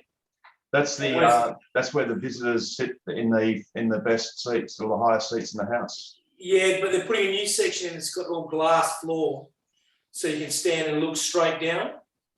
And we're putting a few lights in there for it. And I went up to have a look the other day. I was just beeping the horn from the roof. Jared, what else do you do with your horn to annoy your wife? Flash the light sometimes. All right. I'm actually hoping that you might have something that would be good for that, Richard. One of your little mods that you snap on somewhere. I have to think of sort of something. a segue to your section, isn't it? He'd have to install twice because he didn't get it quite right the first time. What's So that Jared, now? I was just going to say, with the Optus Stadium, yeah. Given the events of last Monday night, I was there. Couldn't we suggest that perhaps they have some lightning conductors going across the centre of the across the roof, right? Yeah. And then you could have a platform that goes across with a glass bottom floor, so that the spectators could be right across the centre of the pitch, hanging above it, with gold-plated lightning conductors just above their heads. What they're building there at the moment is this elevator shaft going straight up to the roof, so you actually come out of an elevator, which is really handy after they told me that there's 900 steps or whatever I did, and nearly had a heart attack on the way up, and they had to give me CPR at the top to get me going again. That was my start. And then they told me there's an elevator going in, and there's also just a full glass floor with a 15-metre outreach over the side, and it's going to apparently be better than the gorge up in Carberry. They think that's just going to be a real big feature. And this big sort of, I think it's about 50 square metres, it's probably a little bit more, of glass. So people actually stand on the glass and drink in a cocktail fashion with about 70 people up there for as they're standing above people. Yeah, it's pretty unique. So, and does that mean it's all enclosed, so you don't need harnesses and stuff, because it's all intrinsically safe because you're all enclosed? Yeah, it's, well, normally, as you'd see on that photo that I just showed you, I'm not wearing a harness, but generally the people that pay to go up on that thing, they have to wear a harness. Yes. Because they've had a few incidents where people want to meet God quicker while they've been up there. So they, with the harness system that they have, they clip on and they can't unclip until they're in another secure zone. But because we are working, we don't have to wear harnesses on it. We don't want to meet God that quicker. So yeah, it's a little bit different in that regard. So cool. Yeah, I beat my horn a couple of times from up the top. It was pretty amazing. Yeah, I mean, yes, there's a lot of ways I could segue that, but I'm just going to bite my tongue. Cool. I've seen enough of those. Go I've ahead. seen enough of those videos of glass bridges and stuff cracking to watch other people do it, but not do it myself. Thank you very much. It's actually pretty cool if you go to, well, we can't do it, we can't go there, of course, but to the Eureka building in Melbourne, and they've got, I think it's called the Edge. Yeah. And it's like a horizontal sort of lift where it sort of just juts out. It sort of cantilevers out, and it's quite clever because it's got the liquid crystal, milky sort of glass effect. So when you first come out, it's all milky, and then you hear this sort of cracking noise, and then it suddenly like goes clear, and you can then see straight down. And some people, it's hilarious, as you would have seen, Jared. Some people just freak out and don't cope. I can't see many people really walking on this one for a while. I think they'll the plan, apparently they're going to put carpet over parts of it just to soften it. Safe zones. Yeah, but there is a section that goes right out over 15 metres out over the stadium, and that's all going to be glass as well. So that'll be pretty cool. Yeah, it'd be pretty good attraction. Harold, is that... won't let them use it. They won't let them stand over the crowd when the games are on, but when it's not on, they will. So. Harold, is that a Tocqueville meeting location for the future? Could be, yeah, could be. Well, actually, we've got some great meetups and events just coming around the corner, actually, which I'll be emailing out very shortly in sequence. And yeah, we'll take that one on advisement. That could well and truly be an event. Absolutely, I couldn't see why not. But yes, we have got great idea, Basil. Speaking of events, noted. Oh, that's fine. That's great. This lithium mine visit to Greenbushes, I've reserved some tickets for Father's Day. Yes. Is there any lunch included, or what's the agenda for the day? Is it just put a hard hat on and see a mine, or what's the? No, some sandwiches. There's no hard hat required. There is a pub in Greenbushes so you can certainly procure your own lunch there, which most of I was going to say most of us, but I can't go because I don't have a ticket. But most of the people going can do. The great thing without it's like a spoiler alert, the great spoiler of this is every part of that mine is non-toxic. So you don't need, oh no, I think you do need a hard hat. You definitely need safety glasses. Safety glasses and a high vis, what's the name?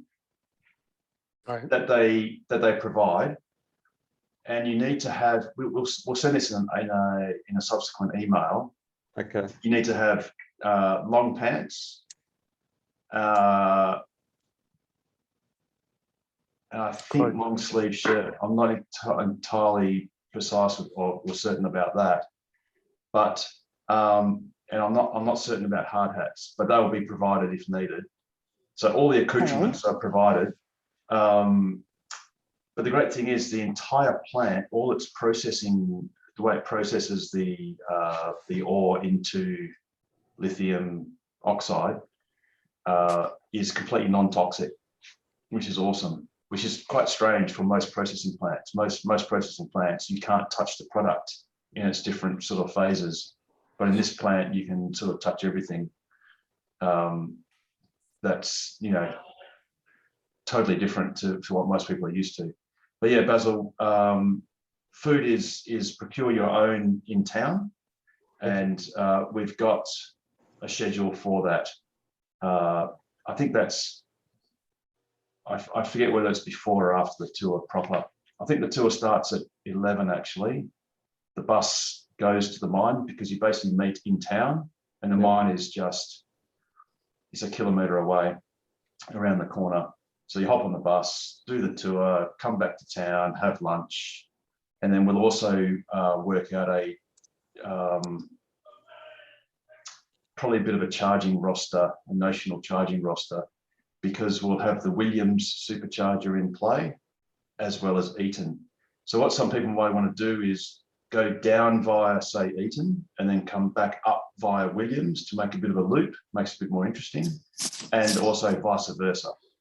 Yeah. Which also helps with people to manage, charging and capacity. Obviously, Eaton has 6 stalls, Williams has 3, but the Williams superchargers have a higher potential charge rate. So with cars that are appropriately warmed up and a low state of charge, you can charge up very quickly. Is that a Tesla supercharger at Williams, or? Absolutely. Right. It's exactly the same as we have at Karrinyup, except it's half the capacity or half the numbers. So it's a 3-stall setup, whereas Karrinyup is a 6-stall setup. Yeah, I went to Karrinyup on Friday night for the first time. It was a hot date with my wife. I said, "Let's go for our first supercharge." Basil, you're a tragic romantic. I am. Yeah, there's plenty of puns there. Did you let her plug it in? You got it, Jared. You got it. Yeah, it was a great experience, and I haven't got charged yet. I think someone raised it last week, but didn't get charged. And which day was it, Basil? Friday night. I've actually looked on what you can do. I think, Paul, you're going to mention this, but you can actually go into your Tesla account, and I'll just do an example. Oh, you've been deleted. Yeah, you've been deducted. Yeah, the last time I went. Yeah. So they're finally starting now. I'll just bring it up on my account, and I can show you. It's only the last couple of days. Yep. When's the last time I charged? Yeah, well, I charged yesterday. Nothing's come off my loot box for last Friday, but maybe it's come in the last couple of days. You'll notice I charged there yesterday. I've been there 3 times, Paul, and they still haven't got me yet. No, you notice it's coming off your kilometres on your website. It's just that the app is slow to update. Oh, really? So right. Okay. Well. Yep. So I've been inverted commas build, but I mean my car's got it's free unlimited lifetime supercharging. Yeah. But they still count up the actual sessions, and they've counted up since the 10th. Right. So since yesterday. Yeah, that's I think when they I was there started. the day before. By the way, for those that might think that's an enviable position to have free unlimited lifetime supercharging, my car has done 178,000 kilometers on effectively no supercharging. So if I exclusively supercharge for the next 178,000 kilometers, my car would have had precisely 50% free supercharging. So it wasn't such a great deal in my case. But for you guys, yeah, you will be billed probably from yesterday. Yep. Still a great experience, and I think I spent more at the shops there than I did on the electricity. Yep. So I'm waiting for the Lego Mega Store to open because I just can't wait to get some bricks. Yeah, no, it's very useful, and no one else there, and everyone that drove past just looked in curiosity. So it was a good experience. Oh, by the way, this morning, some of you may have had some non-ideal charging sessions where on the outer stalls, the ones that are closer, well, furthest away from the actual main cabinets, or the Tesla symbol, there's the red Tesla symbol, the ones that furthest away, they had a bit of a charging issue where sometimes a car would plug in and we get like 7 kilowatts, even though it was at 30% state of charge and warmed up. So Tesla came in today, they shut down the supercharger for a few hours and did some maintenance on it. So hopefully that issue has now been resolved and all 6 stalls will be performing equally well, hopefully. So well, when I rang Karen up last week on their general number, they said it's not officially open yet. We're still testing them. So maybe they're still testing them, but that could just be a charge issue. Yeah. I think they haven't actually had a grand opening yet, and I kind of think that horse is probably bolted, but no, it's coming. It's coming in 2 weeks, I believe. 2 weeks away. Well, speaking of which, the Williams supercharger should be literally around the corner. 2 weeks. No, less than 2 weeks. Less than 2 weeks. So shout out to Rob Dean. He went past on Sunday, and all the stalls have been erected. Everything's been installed. It's just been covered up. Just the name Tesla's been covered up with bubble wrap or whatever. So hopefully that'll sort of spring into life over the next few days. It obviously needs a trip down by Tesla to with the Model 3 to do some tests and commission it. So with a bit of luck, perhaps late this week or early next week, it'll be up and running. In classic Tesla fashion, they won't tell anyone. It'll just suddenly be working, and one of us that's driving past will find out. I'm an Nissan Joseph. Yes. That's a safe bet, that one, I'd say. And I know Joseph watches this. I hope you're enjoying the karaoke. I hope it was a cracker. No doubt it was. Because Wednesday is karaoke night for Joseph usually. And shout out for you, Joseph, for watching. So yes, as Paul said, his money's on you.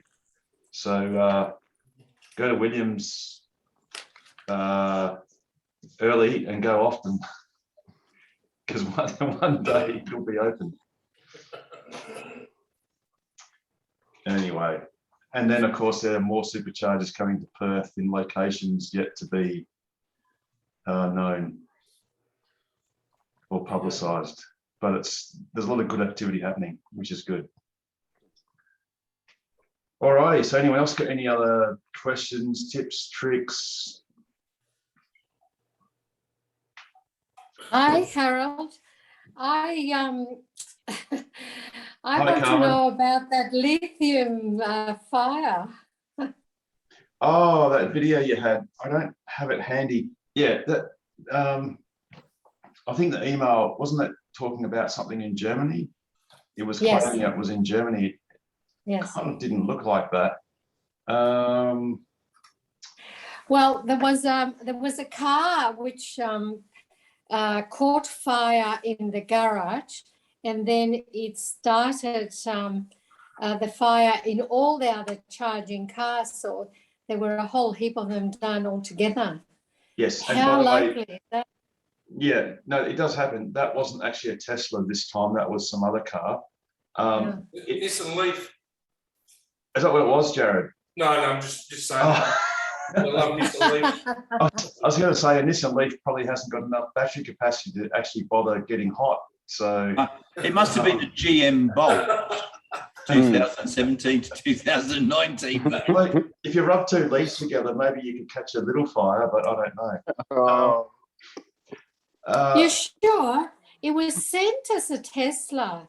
No, it's not Tesla. No, Carmen, the car's not Tesla. I don't know it if says I can. Electric car charging station. Looks like it may have to dump the Tesla.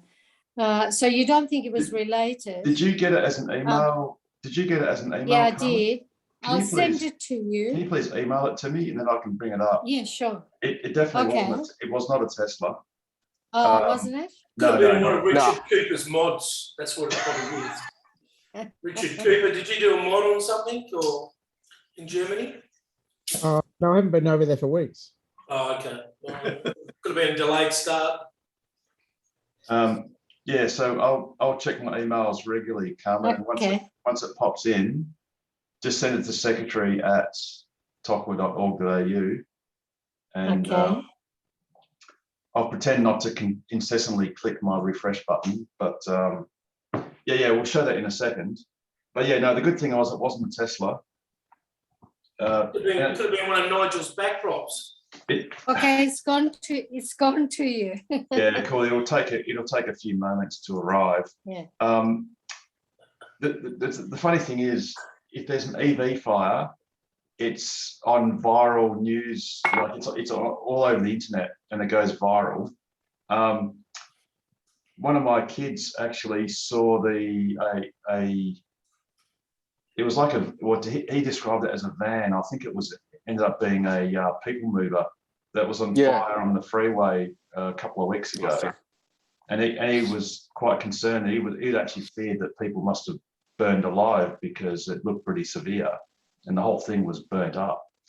Thankfully, no one did actually die, but you have to drive too many kilometres before you see on the side of the road like this big scorch mark where a petrol or diesel car or truck or whatever had just burst into flames.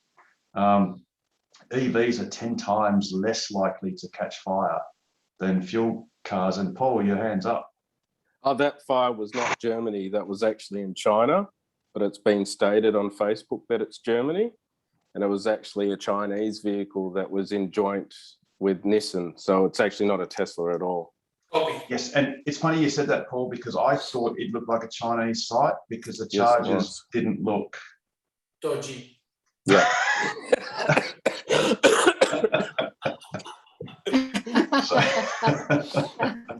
Okay, all right. Well, have another look. Yeah. No, I will. Back. As soon as this thing arrives, Carmen, I will flash it up because it does look quite spectacular, and it actually. Yeah, that's the one. That's the one. That's the one. The truck next to it actually sort of slides backwards. So you can see. Yeah. It's definitely a Chinese car. See, it's boxy. Is it? All that sort of stuff. Yeah, it's boxy. It's boxy, but it's good. Yeah. Like a box fan. Can I say that on average, there's about 2,000 car fires around the world? Oh, yeah. Every single day. Yeah. But we never talk about any of the 1,999 ICE fires. But yeah, and if there's one in an EV, especially if it's a Tesla, it's headline news everywhere. Yeah. It's a bit like driver assistance, like autopilot. Someone gets killed like that. But what about the 10,000 people who died in non-controlled cars And the 900 who was saved by autopilot. That doesn't make the news. Exactly. A good case in point was the guy who fell asleep drunk. Oh, we saw that. Darren's got footage of that, haven't you? Sorry? Footage of that guy falling asleep last week, you showed him? Yeah, that's right. Yeah. Where's that footage? See if you can bring that up. That was really good. Yeah, it was in Norway somewhere. I know it was a Norwegian video. I'll see if I can find it again. But yeah, the Model S just pulled over and, probably saved his life. Can you guys see that video there? Does that screen show us a video? Yeah, it's good, Harold. Yeah. Okay, right, here we go. Bit of coil in that cable. Bit of conduction going on in that cable there.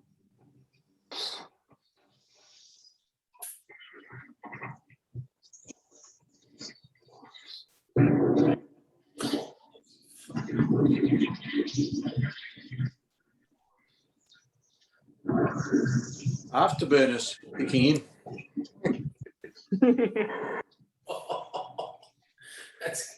Is this from Funny Home Videos, Harold? No. Just look. Oh, Hang on, the truck movie.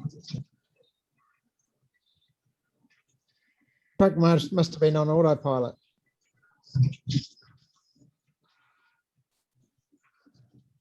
crazy, right? That is crazy.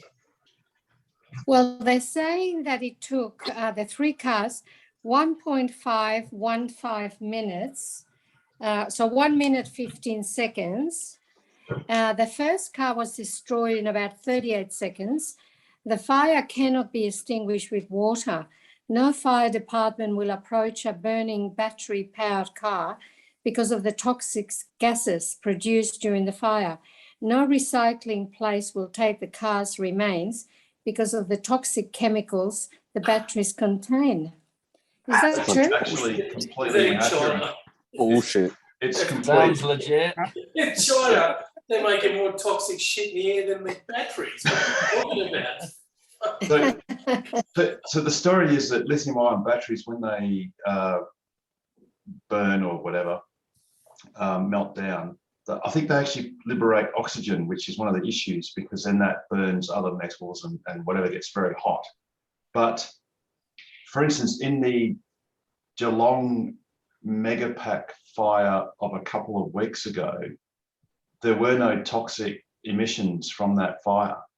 That was in one zone. They actually checked it and they made sure. Yes, it's spectacular, it's hot and whatever, but it is contained to the car. It's not like you've got a whole tank. Well, if it was a petrol tanker, the petrol will just run, well, apart from causing a blethy, which is a boiling liquid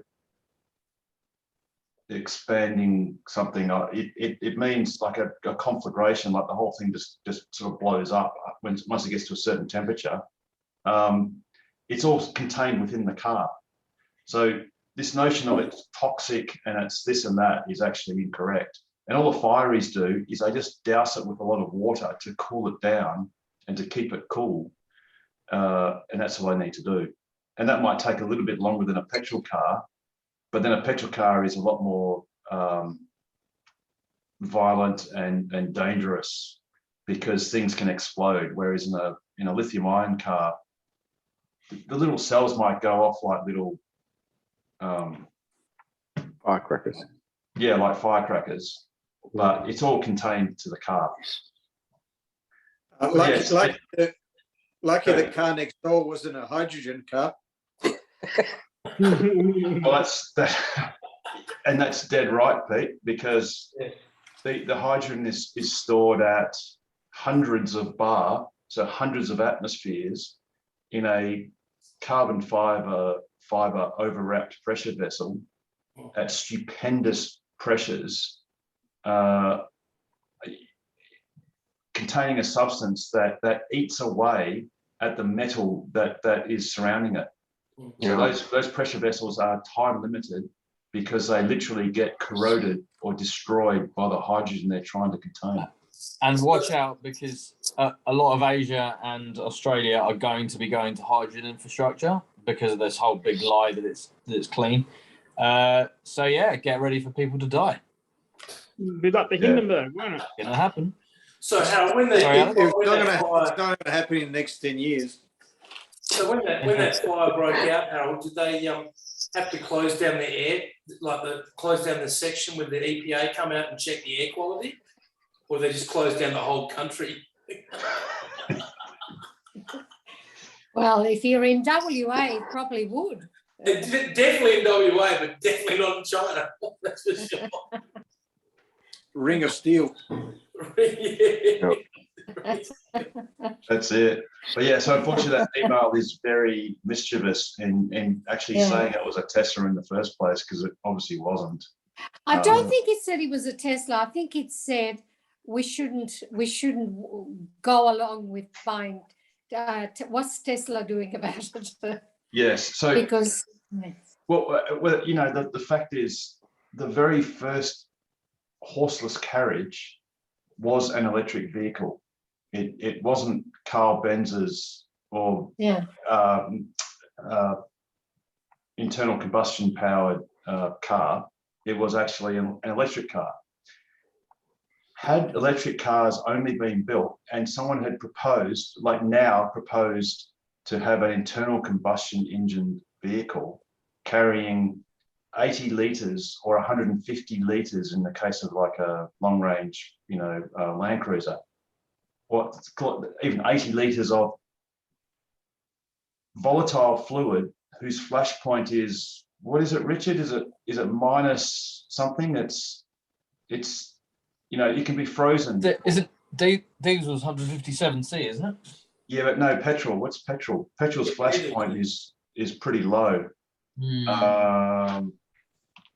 Diesel's not as volatile as petrol, that's for sure. Flash point is, Google's is, here we go. It's from minus 36. Oh, sorry.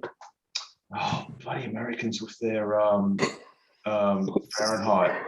It's minus 36 Fahrenheit. Oh, come on. Celsius. Minus 23. So it's dangerous unless you're in the northern part of Norway in winter. So in Australia, you just have one little spark and that's just going to catch fire. People have, ladies and gents have, but ladies in particular have set fire to their cars inadvertently, because what they do is they're filling up with petrol. They then, once it's full, they leave the nozzle in the car, go into their dash to get some money or their purse or wallet or whatever. They sit on their vinyl seat with their polyester whatevers and come out, and they touch the nozzle and you get a spark, a static spark. And if there's any fumes there, it catches fire and you get like it doesn't blow up, but it gets like this little event where it sort of burns a little bit.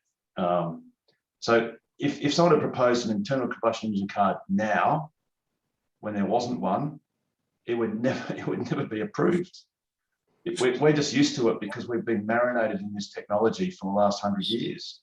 Same with smoking and alcohol. Precisely. Precisely. You know, good. You know, people are scared of flying, and yet the most dangerous part of having an airline flight is the drive to the airport. Or having bad hosties on the plane. Some of those Qantas hosties have got more cracks than the plane. They're that old, you know? So you've got to be careful, that's for sure. No, Jared, no. We need to be inclusive. They're experienced. Yeah, very experienced, yeah. But, you know, they've stopped flying the 747s now. So, but they've still got the air crew with them. But, yeah, so anyway. So, yeah, car fires, it's 10% of normal cars, and it's not an issue. But, yeah, it's a good video, though, and it is quite spectacular. But, you know, if that was a petrol car, it would have been quicker, because actually that thing was sped up. So you see that the seconds were going around quite quickly. Did you find that video, Pete? Hey, Pete, you find the video of the guy falling asleep? That's so cool, that one. Sorry, mate. I forgot to look for it. I'll look now. That was really good. Doc-among yourselves and I'll go and find it. Very clever video, that one.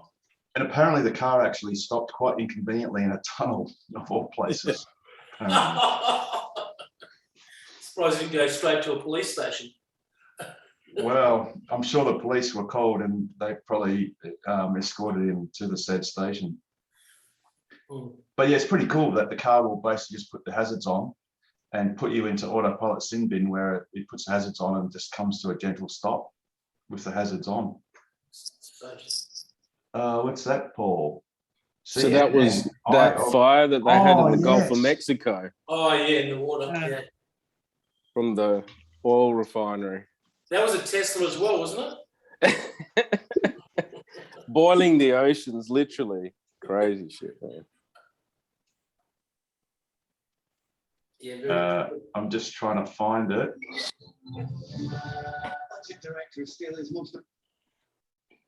Yeah, it's pretty cool. I just got to wait for this 30-second ad to go away on YouTube.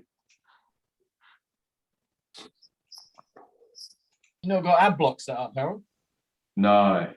Oh, cool. Good job, Set it man. up as an extension. Yeah, there you go. That's a starship learning to snorkel.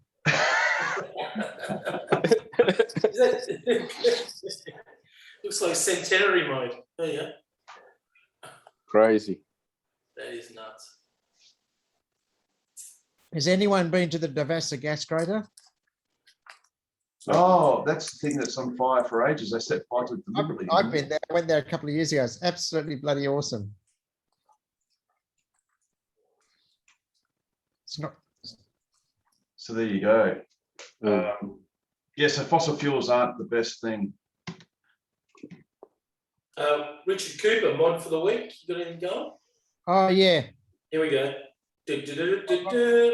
I'm not going to tell you. Oh, Yeah, I got, you know, in your armrest in the Model 3, yeah. and you put your armrest up, there's a gap. Well, I've just got one of these things that's like a slider, so I put stuff in there that I don't want people to know about, especially you guys. What's your number plate, Richard? What do you think? What do you think it says? I can't remember. Oh, so you got a non-standard number plate. I did. I finally relented, so I'll be a dickhead and get a personalised plate. What did you get? Tooth. Hey. Being an ex-dentist, did you get something like tooth or? MDL. No, MDL. Yeah. 3 RF. Okay, so if you come across that car, be aware that there's something valuable under the armrest. You just got to get into that secret compartment. Put the penny on. If you think a rag is valuable. It depends what the rag's made of. If it's made of gold, it could be. I've just got my charge card in there. Yeah, cool. Good. And how much does that cost, Richard? Oh, about $12 or something. And where'd you get it from? Oh, AliExpress or eBay or somewhere, I don't know. Oh, okay. So not Tesseries or anything local. No. Is it a stick-on? Do you want to show you? Yeah, go on. We'll walk the computer out. I'm not on my iPad now. I'm on my computer, so we'll have to see how this works. I think while we're waiting for him, did anyone see the Rich Rebuilds off-road? Yes, I actually watched that today. I'll bring that up actually. We'll just skim through it. I have to take off my virtual background. How do I do that? Take off your virtual background. There we go, done. He's live in the car. There we go. Look at that. You open that up there, and it's got a little. Oh, that's cool. That's cool. That's cool, man. That looks good, Rich. Yeah, very cheap. How does it stick on, Richard? Oh, it just pushes in because that's actually hollow normally. Yeah, right. So oh wow, that's cool. Pretty good. There you go. So there's one for you, Jared. Thanks, mate. No worries. And you've seen my screen that moves. Pete, I've got to get to do. Yeah, I think Pete wants to do that, don't you, Pete? Yeah, but absolutely. He doesn't. I built a tool today for you, Pete, so we can make it easier. I'm waiting for Pete to do it, then I'll do it. Richard, that's no way to speak about yourself. Seriously. I didn't say I had a tool. I said I built one. So you build the machine that builds the machine. That's it. Very good move. So I found that video if you want to look at it, Jared. Yeah, definitely. Yeah, 100%. See if I can So cool. come across. What's happening now? Can you see my screen now? Yeah. Yeah. Oh, hang on, you've gone to white. no, that's all right. It's just loading the the clip.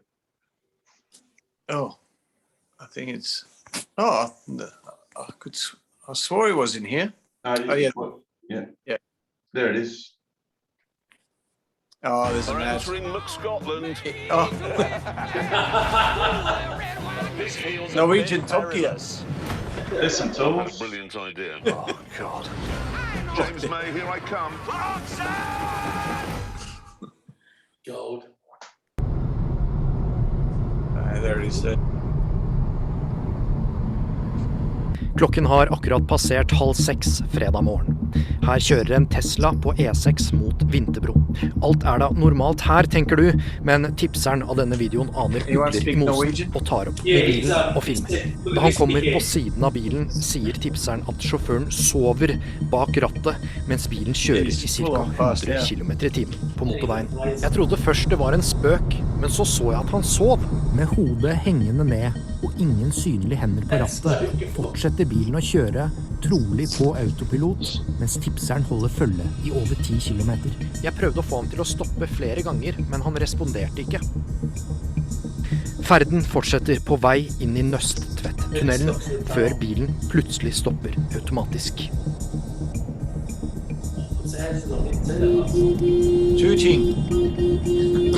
Føreren er fortsatt i tilsynelatende bevisstløs tilstand.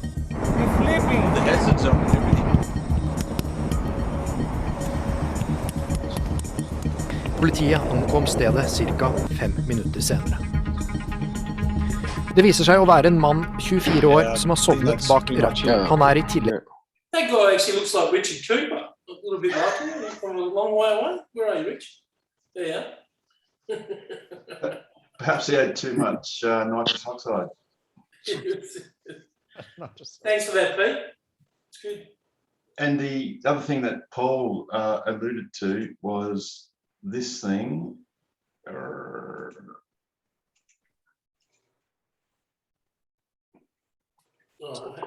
Which is a Model 3. Yeah, it's pretty cool. No, Jared, I'm not doing that to my car. I was just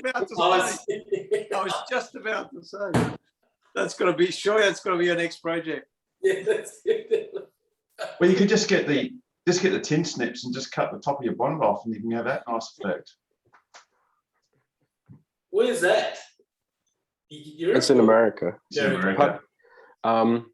Massachusetts, I think it is. What's the purpose of it?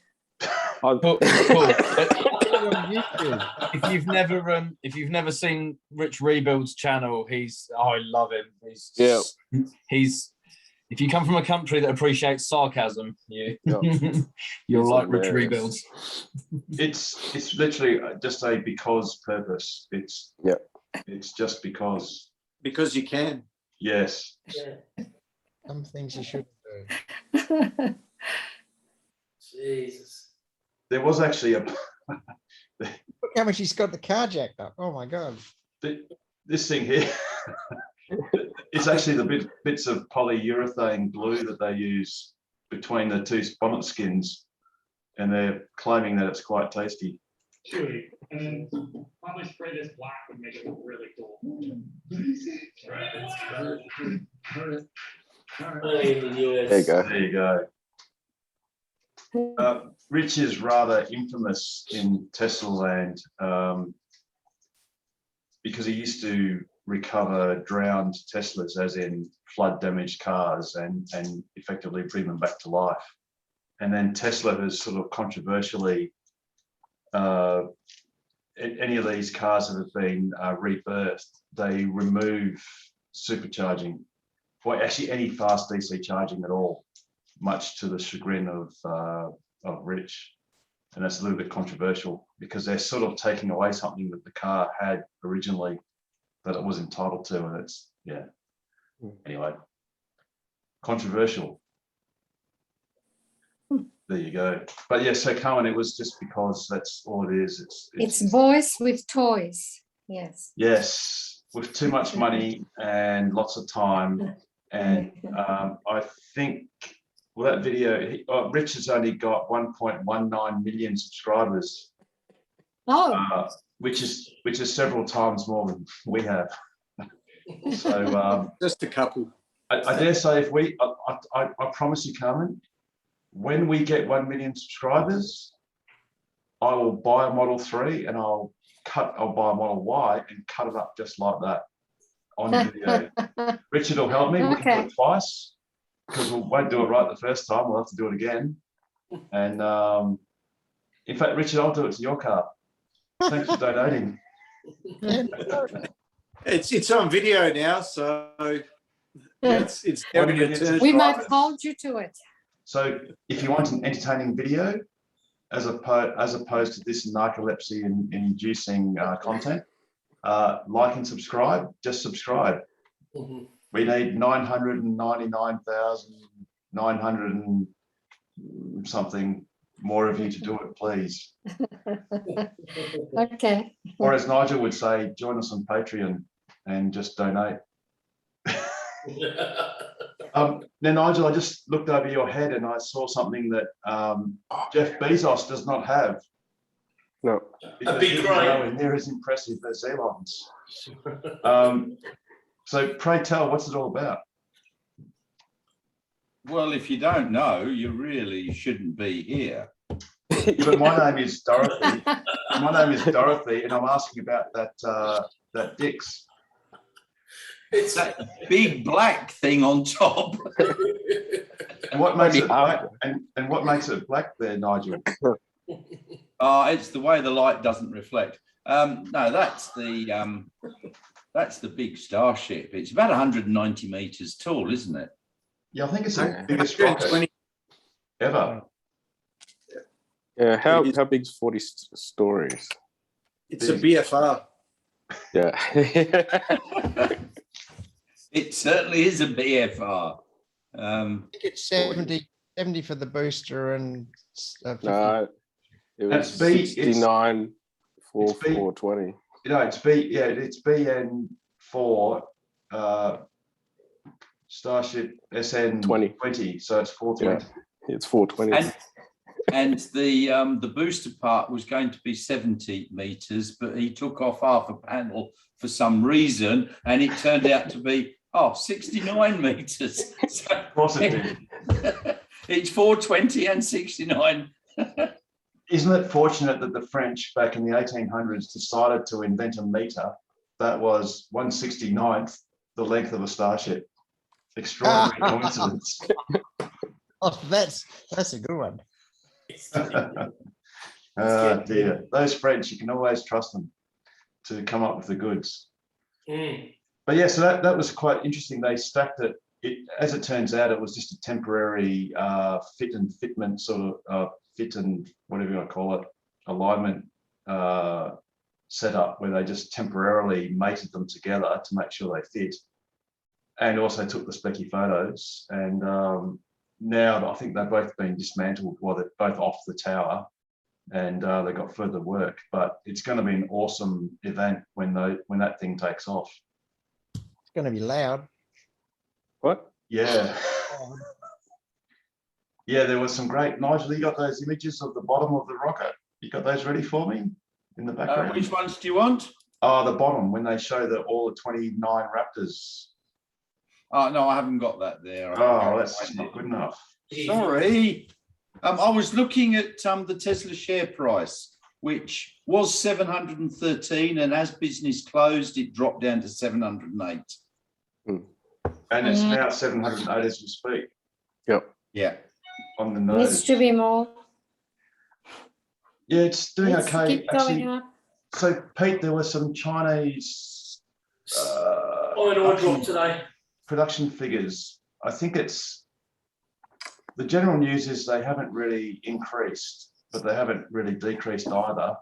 There's a bit of shifting around with a spread between the Chinese sales and export. I think they exported 24,000 off the top of my head. Something like that. 3 and Ys in July, which is awesome. You know, the critics will say, oh, well, China's demand has dried up, but that's not really necessarily the case. No. And the fact is, in America, you can't get a Model Y until December. And I think Model 3s are pushing out towards that sort of time frame as well. So the US is going gangbusters. Australia will go gangbusters when the Model Y is released here. And, you know, we just keep looking every few hours on the website and it just keeps saying, stay updated. But one day they will be available here. And we're just going to have so many, if you think that, you know, well, Carmen, you're in the Western suburbs. Yep. Can you go a day without seeing a Tesla? Not many. I can't go more than about 2 hours and not see one on the road. It's ridiculous. Well, I'm not on the road a lot though. I went a day without seeing one. You can't. Well, I made up for you because I saw 3 again today. So all Model 3s this time. So what colours were they? 2 white and a grey. That'll be right. Povo pearl Yeah. white. Yeah. I saw one that Yes, well, when I was it's a problem in the shopping centre because I've gone to the wrong car and said, why doesn't it open? And you're pulling on the handle and the sentry mode's going off. And Yeah, going, and I'm checking my app and saying, what's happened? it wasn't even your colour. No, it was 2 doors up. It's That's why happened you a can few honk- times. That's why you can honk your horn or flash your lights. It's useful. Oh, On your but app. how? Yeah, no. So you go to your app. All right. So you go into your Tesla app and Right. under controls, Right. you can flash your lights, honk your horn, and that's drive. But you can flash your lights, honk your horn. Didn't you know that, okay. Carmen? No, I didn't. Did that a couple of weeks ago. You've got to explore a bit more and play. I have used the start, the keys, Yep. and I've used the trunk and the frunk, but no, I hadn't bothered in a car park. That's probably not a bad idea. Absolutely. Yes. Yep.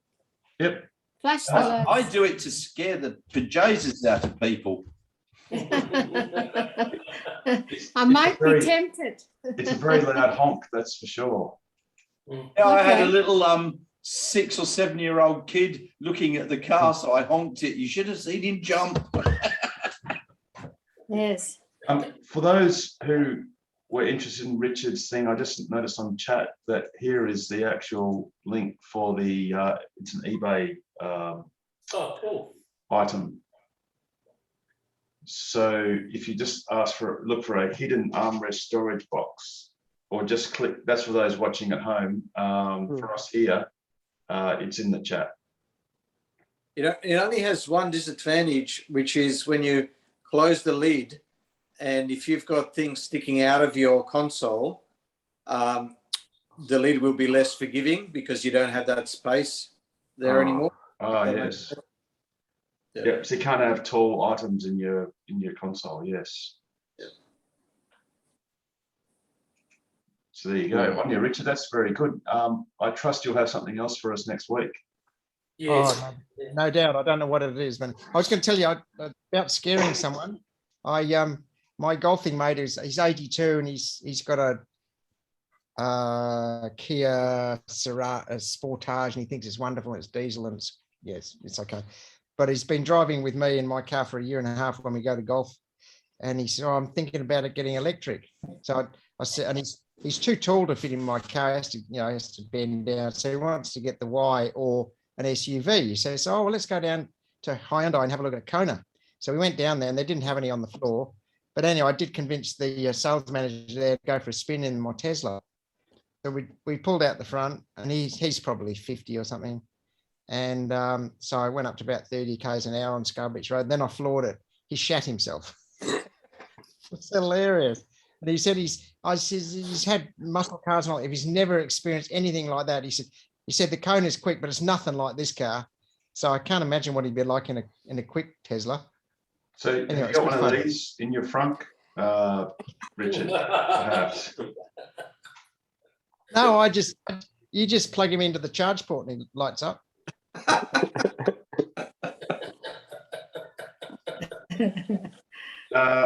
Or perhaps you might have something like a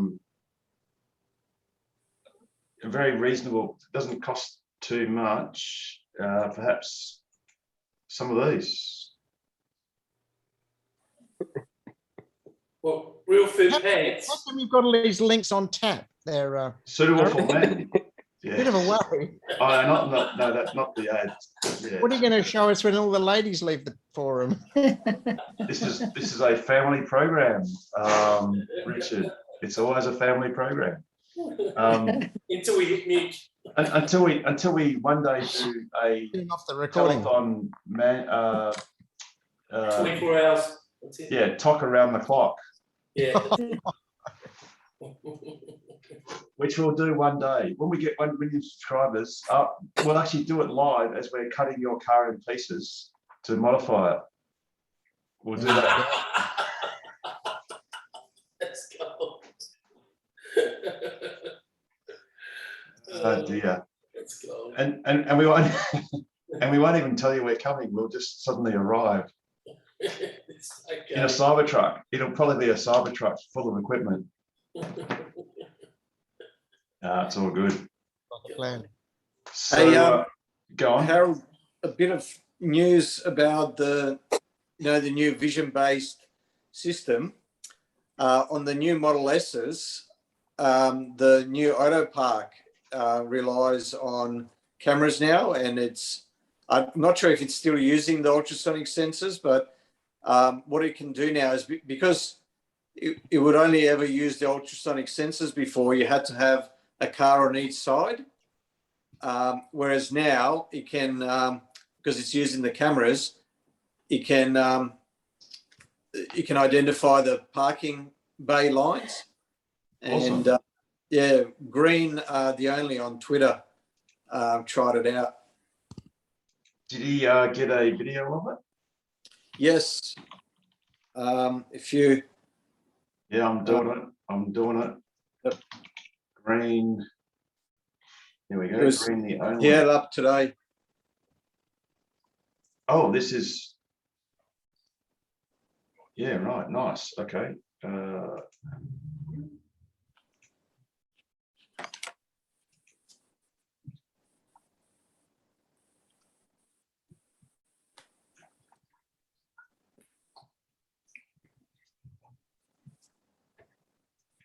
I hope this is the video. It looks a bit long. It shouldn't be too long. Oh, if yes. it's No, he's doing it there.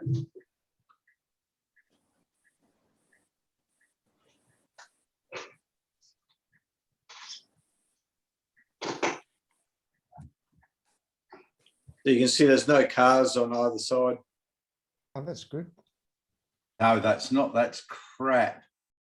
You can't get it straight in.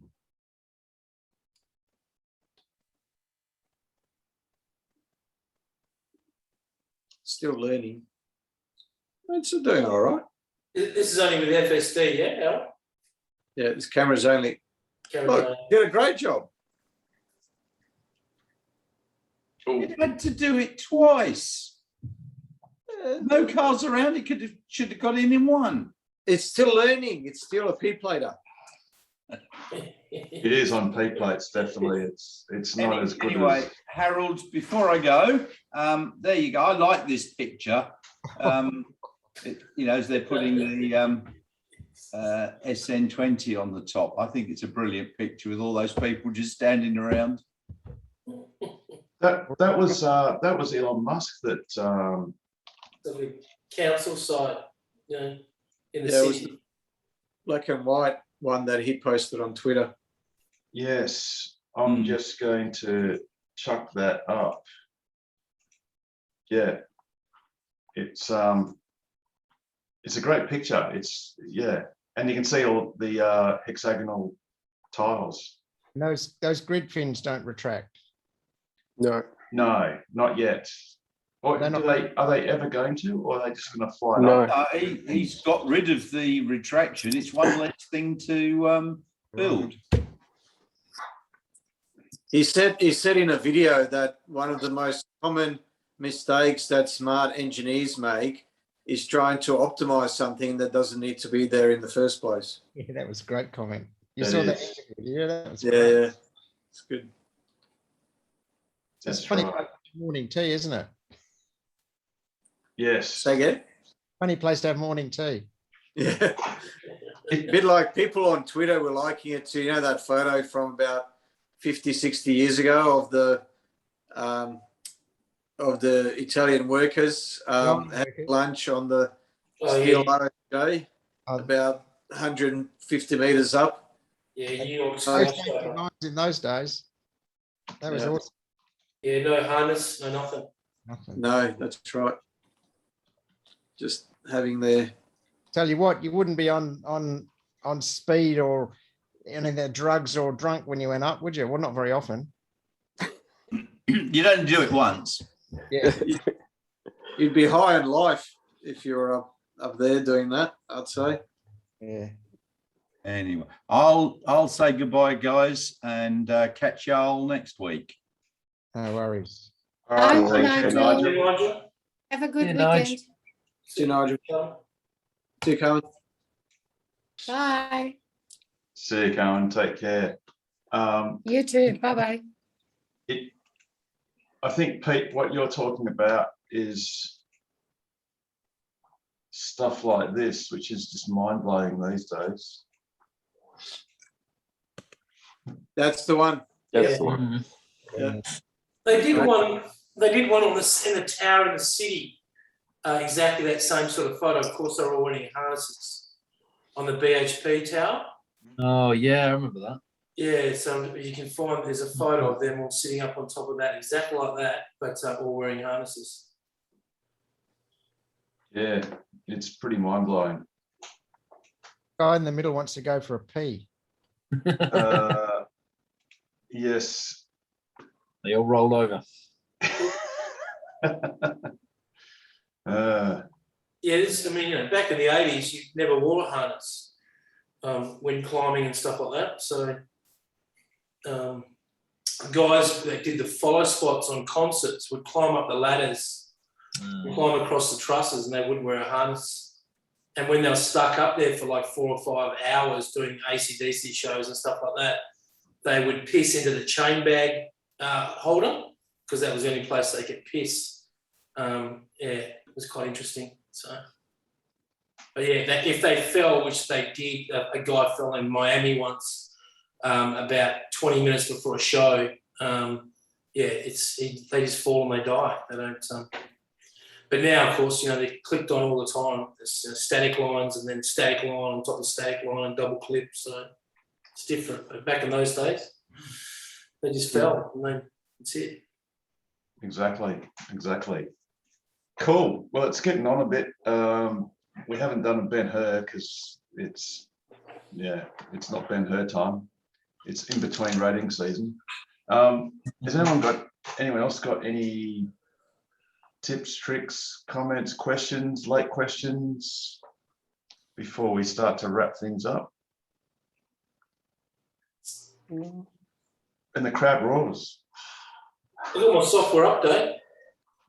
And how was it for you? Yeah, 2 days ago. So that's pretty yeah, cool. I'm guessing that's 20.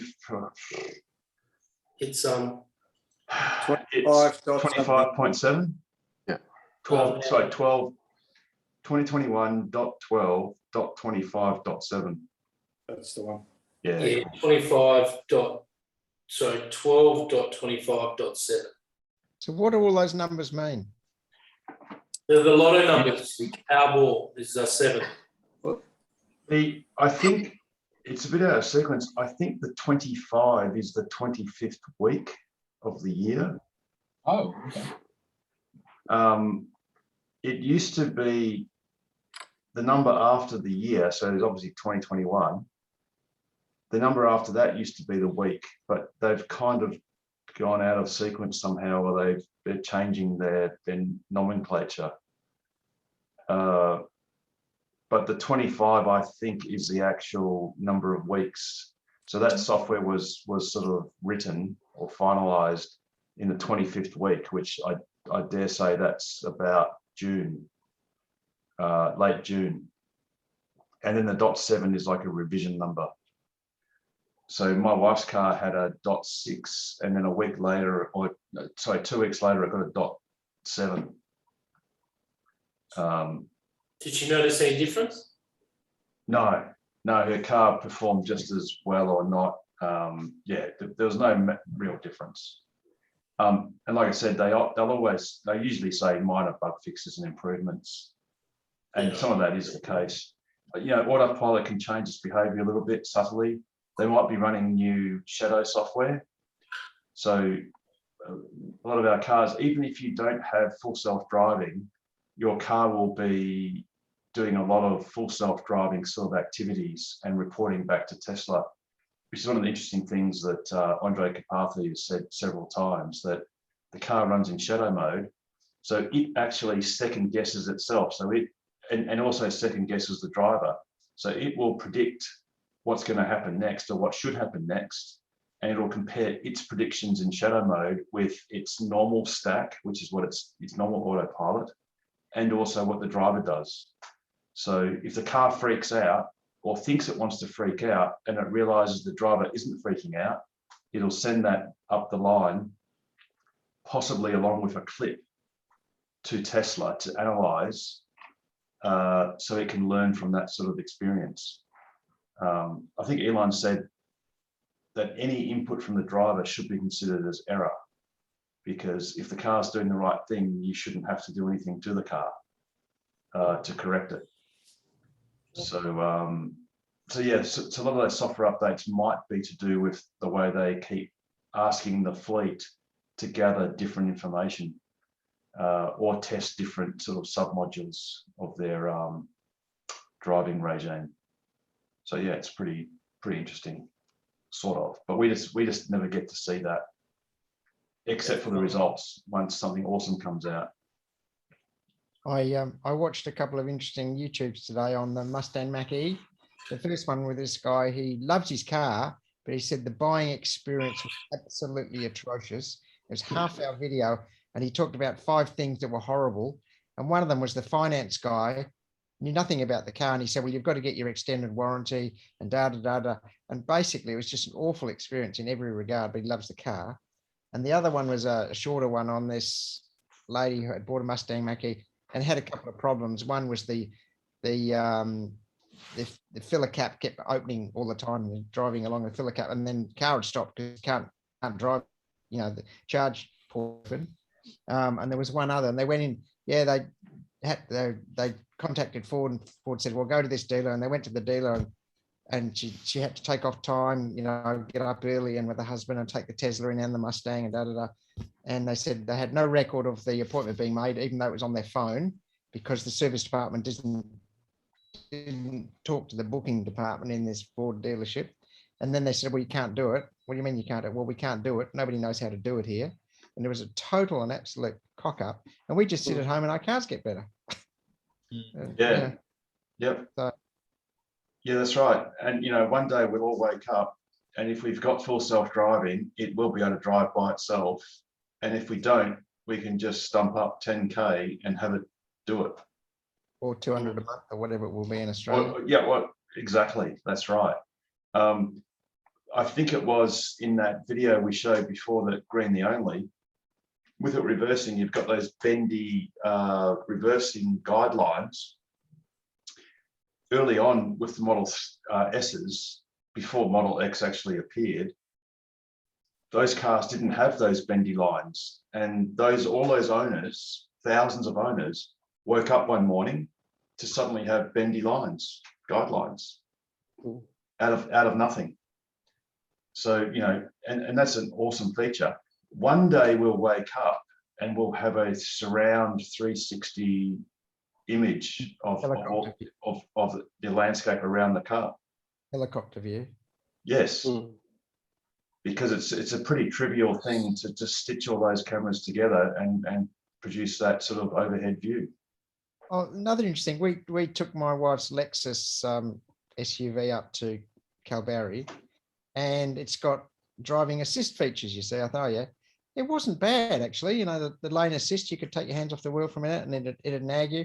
But you come to any turn that's fairly heavy, the Tesla would just wouldn't do it. You'd have to take over, because you're having to take over all the time. But it's interesting. So Tesla are not alone in this sort of stuff. They're the best, but not alone. And they're the first. Yeah. So Tesla pushed the envelope with the Mobileye technology that Richard's cars got. Sorry, the other Richard. And because originally Mobileye had only intended it as a lane assistance feature, not as a lane keeping feature. And Tesla just used it to its fullest extent and went beyond the label and turned it into autopilot, full autopilot. You know, and they've been at the forefront ever since. And mind you, that was in at least 2015, if not possibly 2014, or no, I think it was 2015 when autopilot first came out. So the Australian cars, all of the standard Tesla old Model S's came out with autopilot. But I think there were one or two that came to Australia without it because they were slightly earlier. So really Tesla's been doing this for 6 years. And now the car manufacturers are only just introducing it. One of my, couple of my kids, they've got Konas, and they've got like a lane keeper assist. And it's really funny. As long as you got your hand on the steering wheel, it'll assist you. If you let go of the steering wheel at random, it will just silently disconnect, and then you'll just drift off the road and smash into something. So it's assisting you when you don't need it, and it's abandoning you when you need it most. So go figure. But anyway, so there you go. Oh, I've got two Robs. Two Robs is barely enough. Stereo Robs. Welcome back, Rob.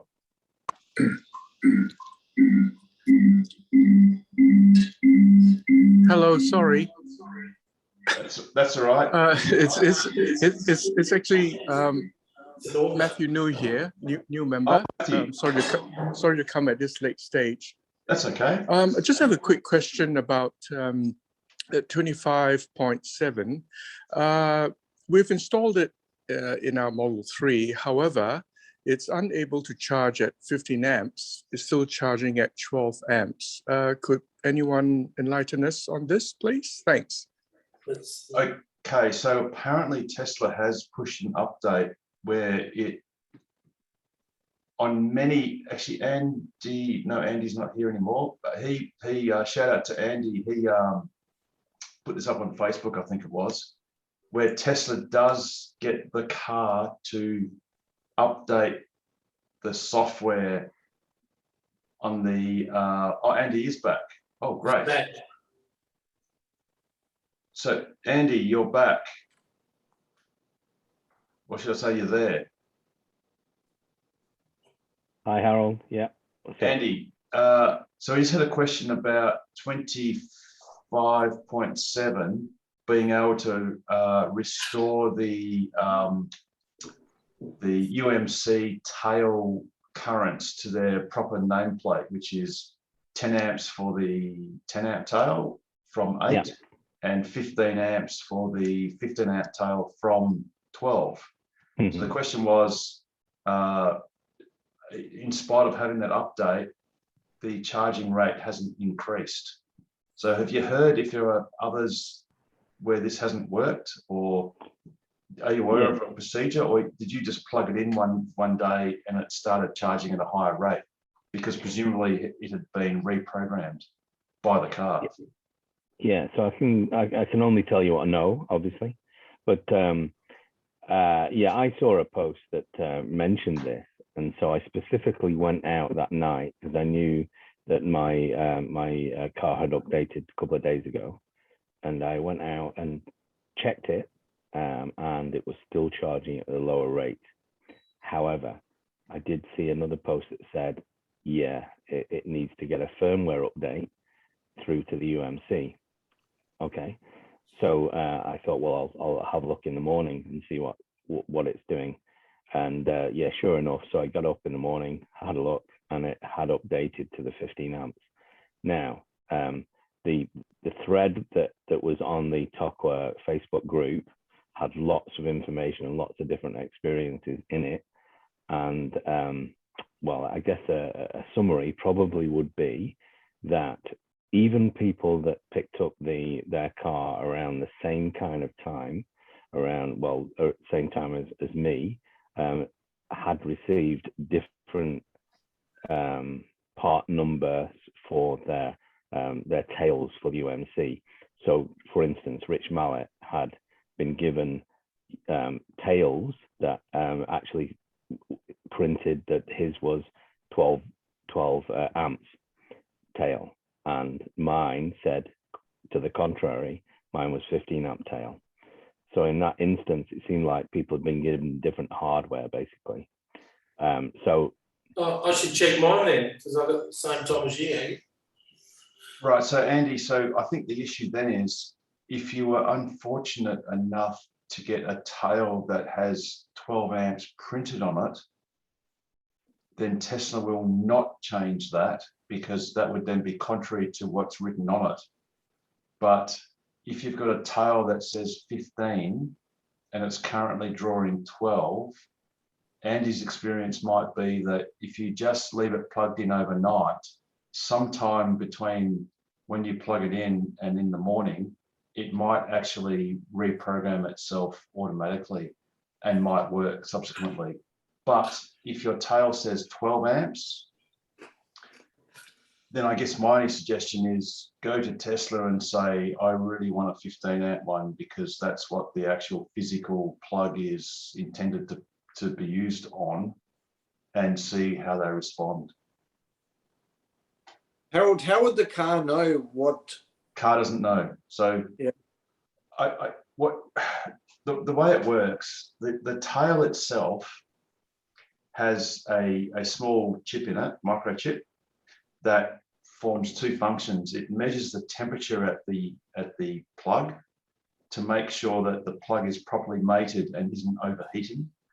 And it also, part of the electronics, also tells the UMC, the Universal Mobile Connector, what kind of attachment it's attached to, what kind of accessory. So whether it's a 15 amp or 10 amp or whatever. In fact, in America, you can buy NEMA 1450s, which will pass 32 amps single phase through your standard UMC. So what happens is the car will send a command to the UMC to then reprogram the tail and tell the tail that it should now report to the UMC that it is a 15 amp tail instead of a 12 amp tail. Okay. So it does it. It's quite clever. So it sort of passes the parcel down the line. Once it's reprogrammed that little chip, then the UMC just listens to what the chip says. And if the chip, as you plug it in, the accessory, as you plug it in, if it says 15 amps, that's what it will tell the car to draw. Or if it's 10 amps or 8 or 12. So I guess what Andy's saying is that the biggest problem is if you are unfortunate enough for Tesla to have relented and figured that, well, we're just going to call this a 12 amp plug instead of a 15 amp one, Tesla probably can't subsequently convert it to a 15 amp one because it would violate the labeling. Now, again, if I was in that predicament, I would go to Tesla and say, I'd really like you to exchange it, please, because I'd like to get one that charges 20% faster, and see what they say. Because is this just the new cars, Harold? No, I don't know. Well, because I was following this thread, the same one that Andy's talking about, I did the same thing. I went out to the car and I plugged in our mobile charger and waited to see if anything would happen, and nothing happened. Then I kept reading the thread and they said that it was written on there, so I went and looked, and I was just in the normal plug socket in the garage, so I was using the 10 amp tail. Yep. But my 10 amp tail does say 8 amps on it. Oh. So it's the same thing with the 10 and 8. And I didn't know whether it's just because we're old and we have the old ones anyway So Andy, yours definitely says 10 and 15 respectively? Yeah, mine both say 10 and 15. Rich Mallet's, I think, say 12 and 8. Right. Yeah, I did look at the 15 one, but the 10 definitely says 8. And there's a part number on there that they were talking about as well, and mine was that old part number as well. So I didn't know if it's all of us old people have got the old one anyway, and they've started giving out the new ones maybe to the new people, but not all of them. Yeah, so just to reiterate, Rich and I picked our cars up the same weekend, as did Jared, I think. Yeah, I picked up the same day as Richard. And so chances are they were just running that hardware out, right? Mm. So all of us, the older ones, have got the older hardware then. Yep. Okay. And it's not the hardware. The issue is the labeling. Mm. So it's only because the laser printing says 8, Tesla will not change it to 10. When it says 10, they're happy to change it from 8 to 10. So kind of a legal thing, right? Yeah, well, absolutely. Yeah. It's a compliance standard. It's a compliance thing. Yeah, electrical compliance. Yeah. It's declaring to the world that it's good for 8 amps, and therefore it would be naughty for it to draw more than it says, unfortunately. So we could take our 8 amp one to the store then and say, can you swap this for 10 amp, please? Because that's what we use when camping. Tell you what mine says if you want. Yeah, do it, Jared. Go through your secret door. Secret door. Secret door. Shazam. Yeah. Oh, but it's got an obvious handle. That's just no. That's only on the inside. A self-presenting handle.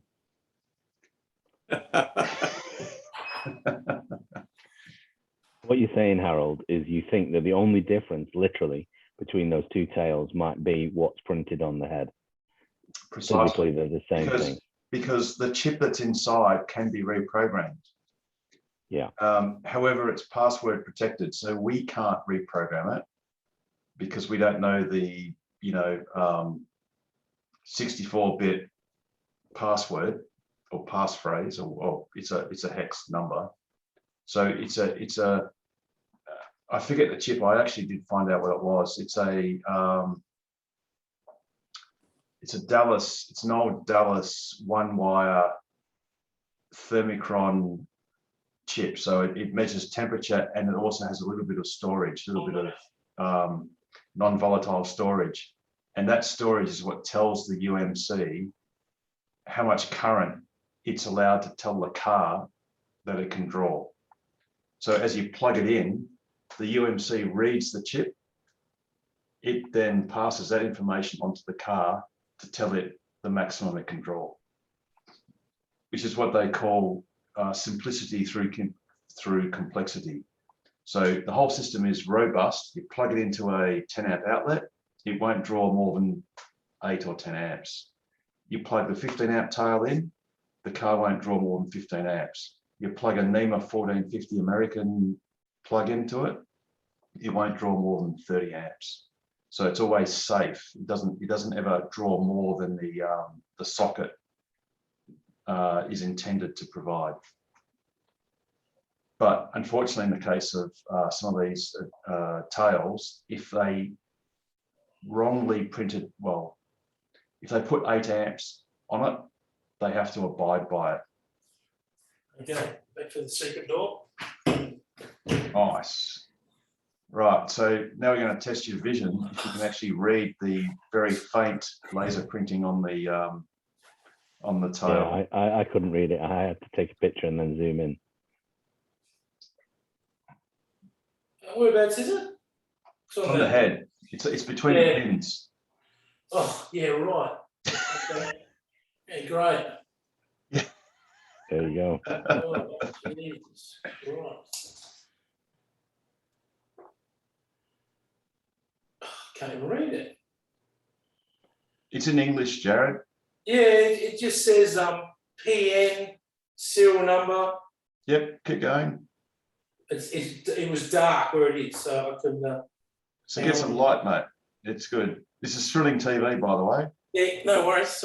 I've just checked mine, and I've got the 12 amp one, unfortunately. Oh no. Yeah. Yeah. Actually, for excitement, I could go and grab one I've got. Actually, that might be interesting. Just excuse me 2 seconds. 15A. Oh, hey. 15A. I'll swap you, Jared. You've won the lottery, mate. 15A. And the other one is so I picked mine up the same day. Yeah, Rich got his. And this one is where is it? Yeah, I've got the 12 and the 8. Same as us.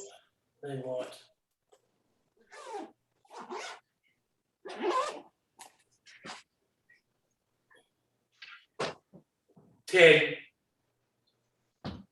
Ten.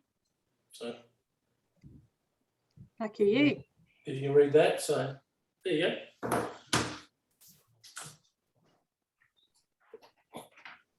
It's a bit of fun.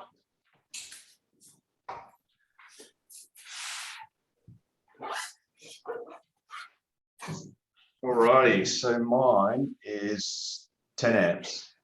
Yeah. That's going to be a challenge. Yeah. Ooh. Yeah, there you That, go. that actually got focused for a moment, then it lost it. There it is. Hold it. Yeah, Hold look it. at that too. Yeah.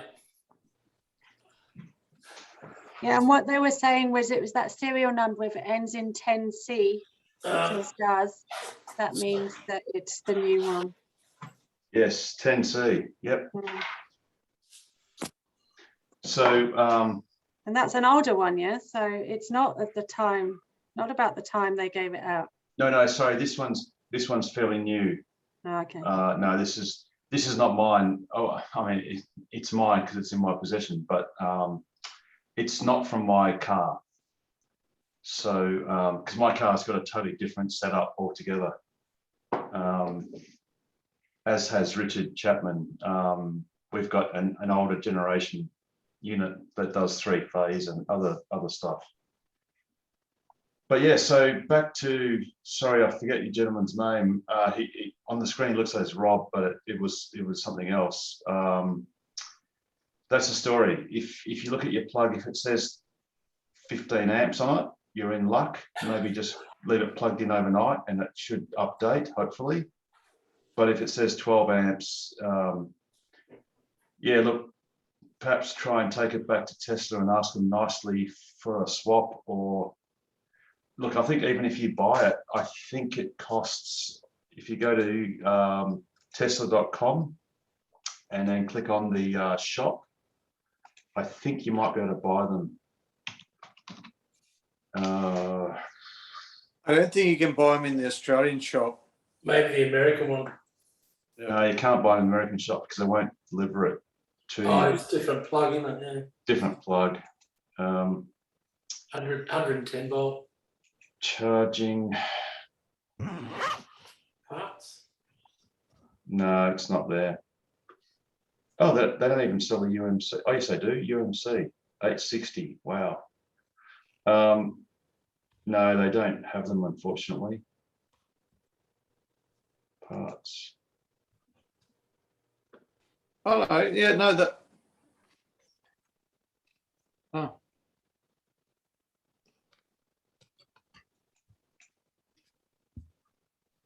No, it's not there. So if you go charging, it's just not there. Unfortunately. I think I found it, Harold. Hang on. Let me see if I can share my screen. 1 second. I think I found it. Is it on a Tesla page, Pete? Or? Yeah. Sorry, here we go. Start broadcast. There it is. Yeah, but that's the whole thing. We want to just buy the tail. Yeah. Oh, okay. Sorry. Gotcha. Yes. Yeah. I had that before, but that's including that. Yeah. The actual tails are a lot cheaper. Oh, of course. Yeah. Yeah. You might be able to get some third-party ones. Yeah, I'm not sure. I don't know. I mean, there are third-party for the 32 amp single phase from AliExpress or whatever. You can get them, and they've just basically used the same. Oh, sorry. Yes, Richard, you're showing it there. Yes, that's it there. EVSE. Yes. Yeah, that's 160 odd bucks, I think. All they do is they just use the same Dallas, or I think Dallas was bought out by Microchip. They use the same little chip and just program it with the correct current and do it that way. Whereas for a while, we were cutting up NEMA 1450 plugs, extracting the chip and grafting it into a Clipsal plug. But that's very laborious and it's just not worth it. But anyway, hey, it's now it almost is Ben Hur, because that's 3 hours on the nose. So it might be a good time to wrap up. Sorry? Jared. Oh, he's not there. Oh, Jared's left the building. I can't believe he's left his panic door open. Come on. Sorry. What happened? Richard's got something pressing to tell you. Oh, cool. You've got to guess what this is. Oh, it's a small Ouija board. It's get you out of trouble in Amsterdam. It's a pry bar. It's one of Richard's dentistry tools. Yes. Hang on, I'll turn my virtual background off so you can see. There we go. It's one of Richard's dentistry. It's a dirty sheet. This is for you, Pete Petrosky. That's the bottom of your screen mount, right? And you've got a panel out. When you pop the panel out, you put a screwdriver in, and then you rip the shit out of it. Or if you make a little go, you can do it without. So I made it. Yeah, right. Did you make that? Did you? Yeah, I made it today. So. Oh, very clever. Oh, there we go. That was the men's shed, was it? Yeah, in my actual shed, which is a lot nicer than the one I made for myself, which I can't find. Anyway. So is that patent pending there, Richard? That's what I made for myself, but Pete's will be a lot better. There you go, Pete. Oh, that's professional. It's definitely very happening. nice. That screen behind you, Richard. What's going on with that? Where's the green screen? Yeah, that's a green screen. Yeah. Yeah, the white balance is a bit off. Yeah, it's a little bit. Just wanted to say thank you, everyone. Thank you, gentlemen and lady. I think you have answered the question comprehensively. So thank you, and sorry for keeping everyone up. Oh, not at all. And you're welcome. You're welcome back anytime. And if you want to look at any of the other discussion, it's actually on our YouTube channel. So if you just search Tokwa on YouTube, we've got all of these sessions recorded, so you can go back and see what we said earlier. And you're obviously welcome to come back anytime, any Wednesday evening. to ask any further questions. But in the meantime, enjoy your car, and thanks for being on. Cheers. Thank you. Pleasure. We do have guest celebrities coming in, like Nikola Tesla the other week coming on. So a few legends. So. Yes. Yes, and a big shout out to you, Nicola. You've aged well in 100 years. You did very well. All right, I think on that note, it might be a good time to wrap up. For all those in YouTube land, Ashley, big shout out to you. Thank you for watching. Damon in half-hour slots with the probably watching them in your burnt orange awesome Model X. Looks good on the 17-inch screen. Joseph, I expect to see photos of the Williams supercharger running soon. Yeah. And everyone else, Hosni Mubarak and others that are watching, as Nigel would say, well, as I would say, like and subscribe, hit the notification bell. As Nigel would say, support us on Patreon because we need the money. We're on a very low budget. We need to tell someone at some point that we don't actually have Patreon. Yes, We'll right. They're clicking again. I'm sure there's a club that sounds, or some organisation that's got sort of a similar acronym that's going, why are we getting all this money? We don't know what it's for. But and everyone here, thank you very much for participating. It's a lot of fun. We all love doing it, and we'll be back next week, even bigger and brighter than ever. So everyone have a wonderful week, and we will catch you all next week. Take care, everyone. See ya. Hey guys. All right. See ya. Yeah. Catch you later. Hey, Richard.